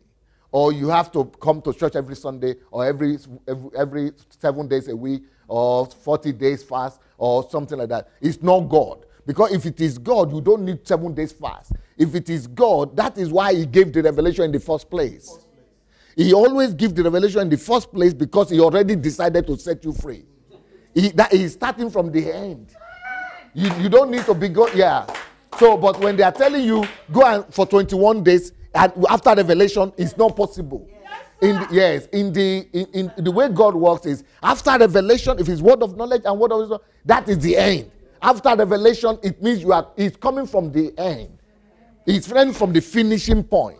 So it's not going to say, after revelation, then you go and be going to 21 days or something. No, it means it's something fishy. That 21 days to make you subject to them and keep on coming. And so that is all witchcraft.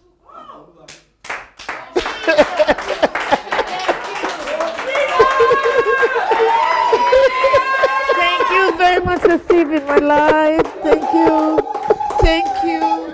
Jesus. Hallelujah. Glory. Glory, glory, glory, glory.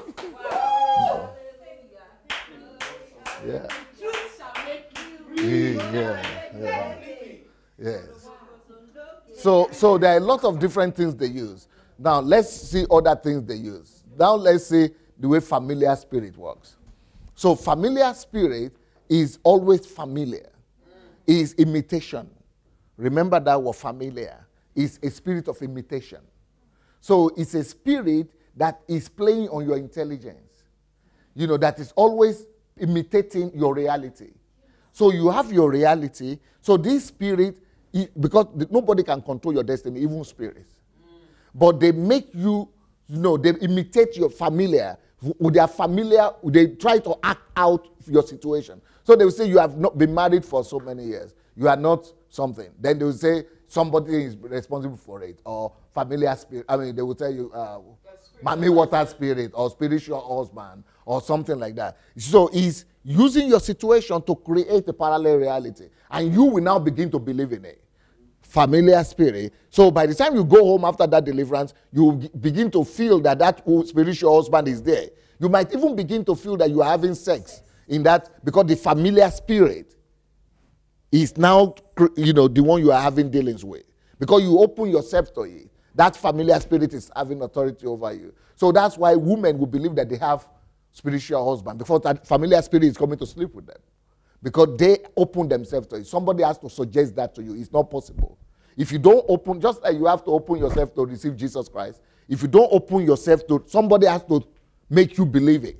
Somebody has to make you open to receive it. Then Satan has access to you. But it's not, you are not demon possessed, so it's just playing. That is why most of the time, what you need to do is to resist the enemy and he will flee from you. Yeah. Because that Satan, that familiar spirit, it's only playing. It's not inside of you, it's playing on your intelligence. It's playing on your reality. So when you believe it, that, oh, if somebody is chasing after me, that's what they like. And that's what these bishops like also. They want you to believe that. And so Satan is just taking advantage of you. But the only thing you need is very easy, just to resist him, and he will flee from you. Just for you to come out of the delusion. Basically, people use delusion. And that's why you should stop listening to all their suggestions. Yes. That somebody is in your father's house. Once you begin to open like that, familiar spirit takes over. Somebody is in your house. Your grandfather did this. That one. Then when you open up and say, yes. Then familiar spirit takes advantage of that. You believe. You take it. You welcome it.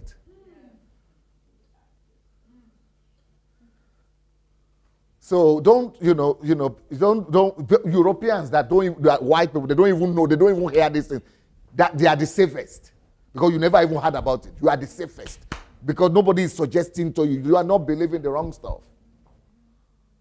You have to have been told to have been influenced by it, to be influenced by it. If you have never been told, you never have anything to do, you are free. So the less you think about Satan, demons, principalities, wishes and wizards, the more you, if you don't think about it for the rest of your life, the better for you.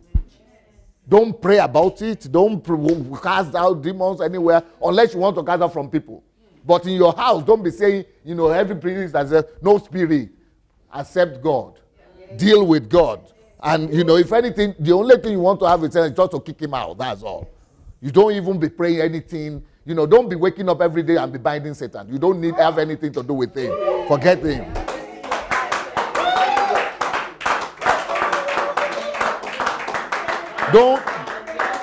It's already been defeated. It's already been bound. The less you think about it, don't be going out of your house and be saying, all the spirits that want to come. No spirit knows about, you are the one inviting them that way.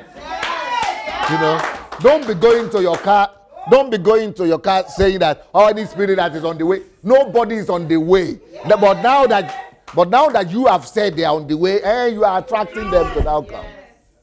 So this is how familiar spirit works. So familiar, things that you create, things that they create for you, they parallel something, spirits begin to play on your intelligence. So spirit of divination, remember that, and familiar spirits. Those are the things Satan will use. But don't even listen. But like I said, if you listen to my series on how to overcome the satanic forces, I have a whole series on, it's called the Healing and Deliverance series. So if you listen to it, you will see that Christians are up on the chair. I put a table, are on top. And demons, every forces of evil are under that table. You are not even supposed to be aware. That's your reality is supposed to be. You are not even supposed to be aware that they exist. The only time that you might be aware that they exist, if you see a victim, and say, you don't know you have come out, get out. That's the only time you should have anything to do with them. You shouldn't be praying about Satan. You shouldn't be praying about, they are permanently under your feet. That I will even tell you more. Even though, if those demons and principalities, they are under the table and you are on top of the table, but they are under, the demons and principalities are under there, and they are under other people, individuals who are not born again, who are just ordinary human beings, who are living here. But the demon is under there, but they are on the same level. But you are on top, you are higher than both these ones are doing. But they are on the same level with unbelievers, demons. Even they cannot be touched. Even they cannot be touched by these evil and principalities, even though they are on the same level. As long as they don't notice, they don't pay attention. Yes. Once they live, yes, that's the way. Once they live their lives and they don't pay attention to what Satan is there or is not there, they live their life, they will be freer than the Christian who is there and is afraid that he's going to come up and join him. So if Satan cannot even touch the ones that are on the same level with him, who are not thinking about it, talk less of you who's under feet they are.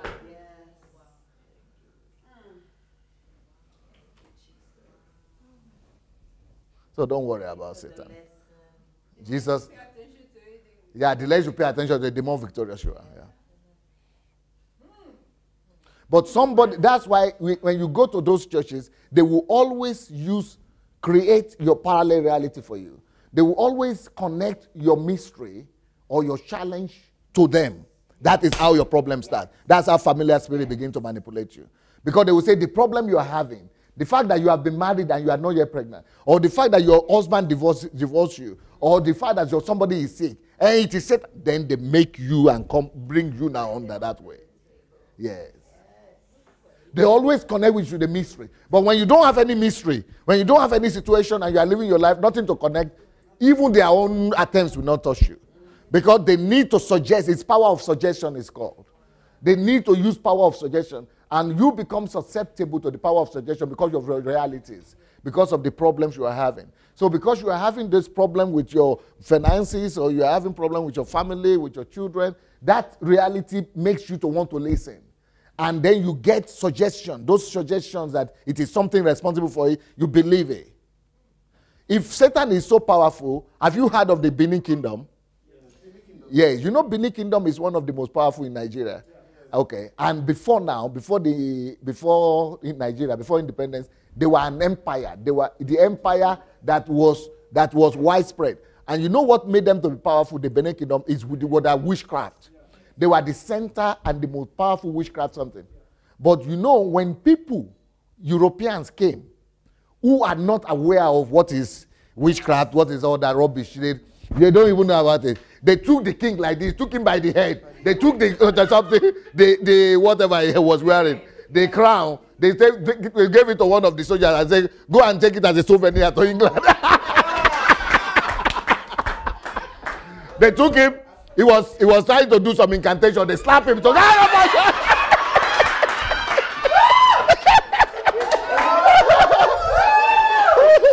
They went to yeah. So yes, and they had his palace. He has a whole room in the palace where the gods of the fathers, all the orishas, all the fathers, no human being can enter there. Even the king himself, for him to enter into that room, they have to be virgins, and people sacrifice, and only some powerful men have to do incantation and sacrifice before any human being. Any human being that enters there has to die, because they had been programmed.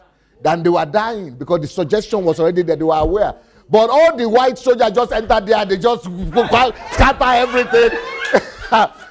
They have some fresh oil and blood. They put on because the fresh blood has to be on the Orisha's head. They say, these blacks are so barbaric. Why should they be putting blood on these souvenirs? These are beautiful souvenirs. They were thinking they are work of art. And souvenirs. They Google all of them. They are in France now. They are in England. All those orishas. The Europeans, they are in France. They are in Britain. They call them works of art. And we are thinking they are orishas. Nothing happened to anybody. Orishas. They banished the man. They took him away. He died in exile. They conquered the whole land. And they did that in Igbo land. They did that in Yoruba land. They did that all over Africa. The witchcraft went to sleep because no suggestion. They didn't even have Jesus.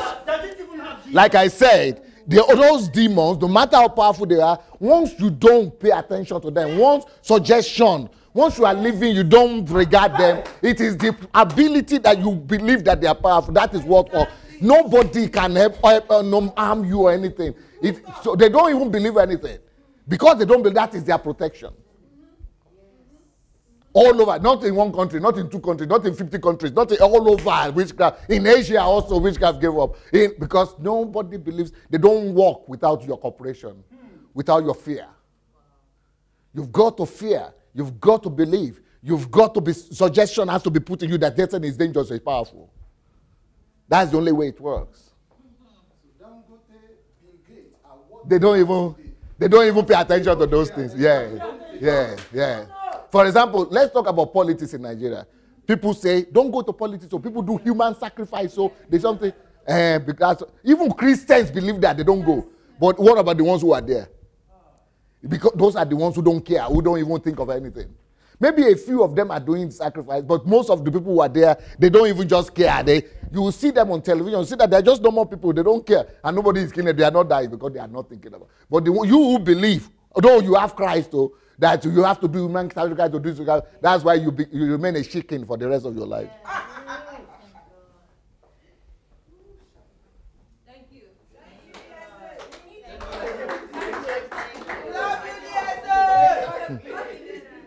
You need to cut it.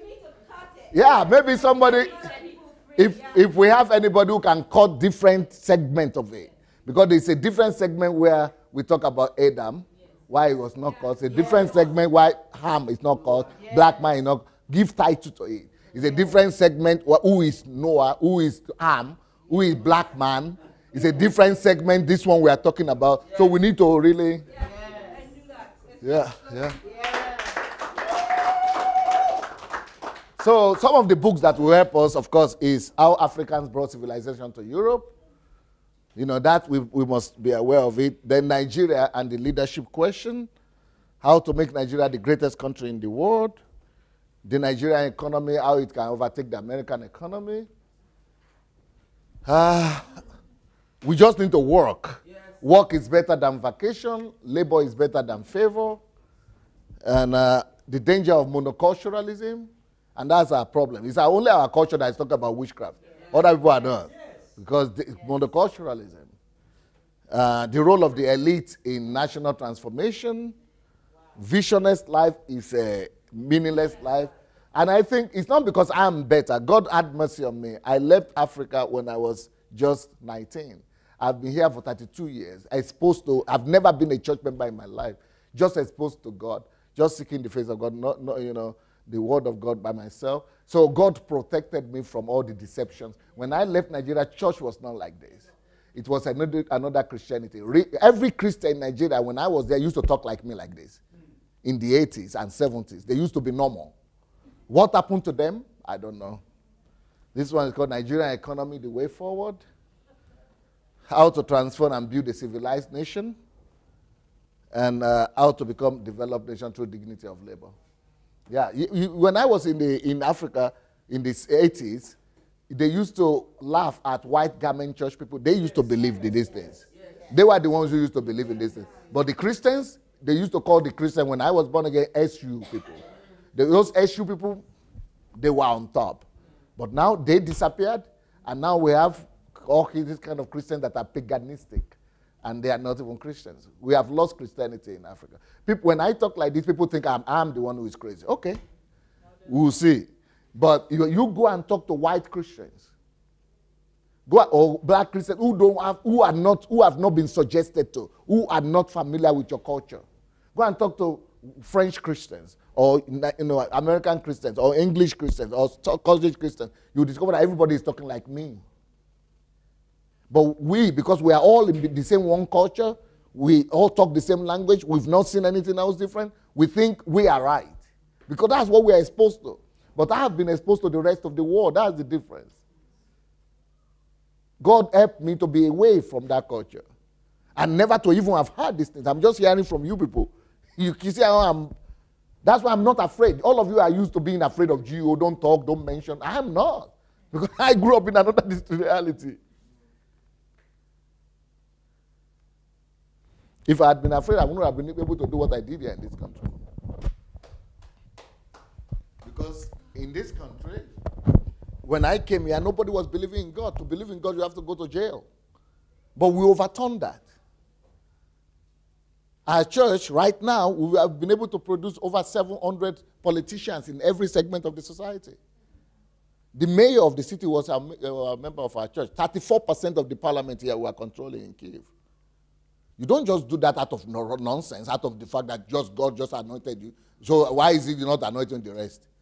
It's because of what you know.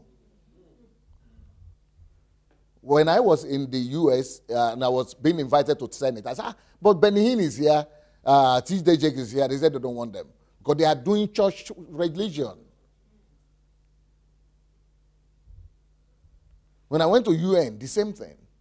So it depends on what you know. It doesn't just because, oh, it's favor.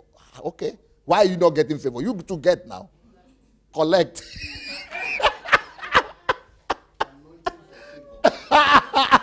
Just some people destroying, deceiving everybody else and exploiting people. But I want to set everybody free, both the pastors and the members. Just have personal relationship with your father. Get close to him. You don't need to come and bow down to me. You don't need to come and walk with your father. Love him. Serve him. Finish. Finito. If he says you should build church, then go and do it. If he says you should do something else, go and do it. But you don't think that I am more important than you or... No. We are just brothers and sisters. What makes me more important is what I know. If you know more, you become more important. That's it. Through the knowledge of him who called you. He has given you all things for life and for godliness, but through the knowledge. You can become partakers of his divine nature through the knowledge. Yeah, everything is only knowledge. So that's the only thing that makes a difference. But we don't use that knowledge to say you are superior. Just use it to lift other people up. Yeah. He said, add to your virtue, add to virtue knowledge. Yeah. Okay, I don't know. What do we have in the afternoon? Success. Okay. We want to say something? Okay. I think we already have 2 books coming from you. Today? Yeah, from this. From this series. Okay, you have to give me the topics so that we can write them. What are the topics you want us to write about? Not just the series, I mean books. From the okay, well, yeah. What are the topics you want me to write about? About the course. Okay. Black is not cursed. Yeah, and about the Witchcraft. Okay, okay. Divination and familiar spirit. Ah. Well, have a wonderful day.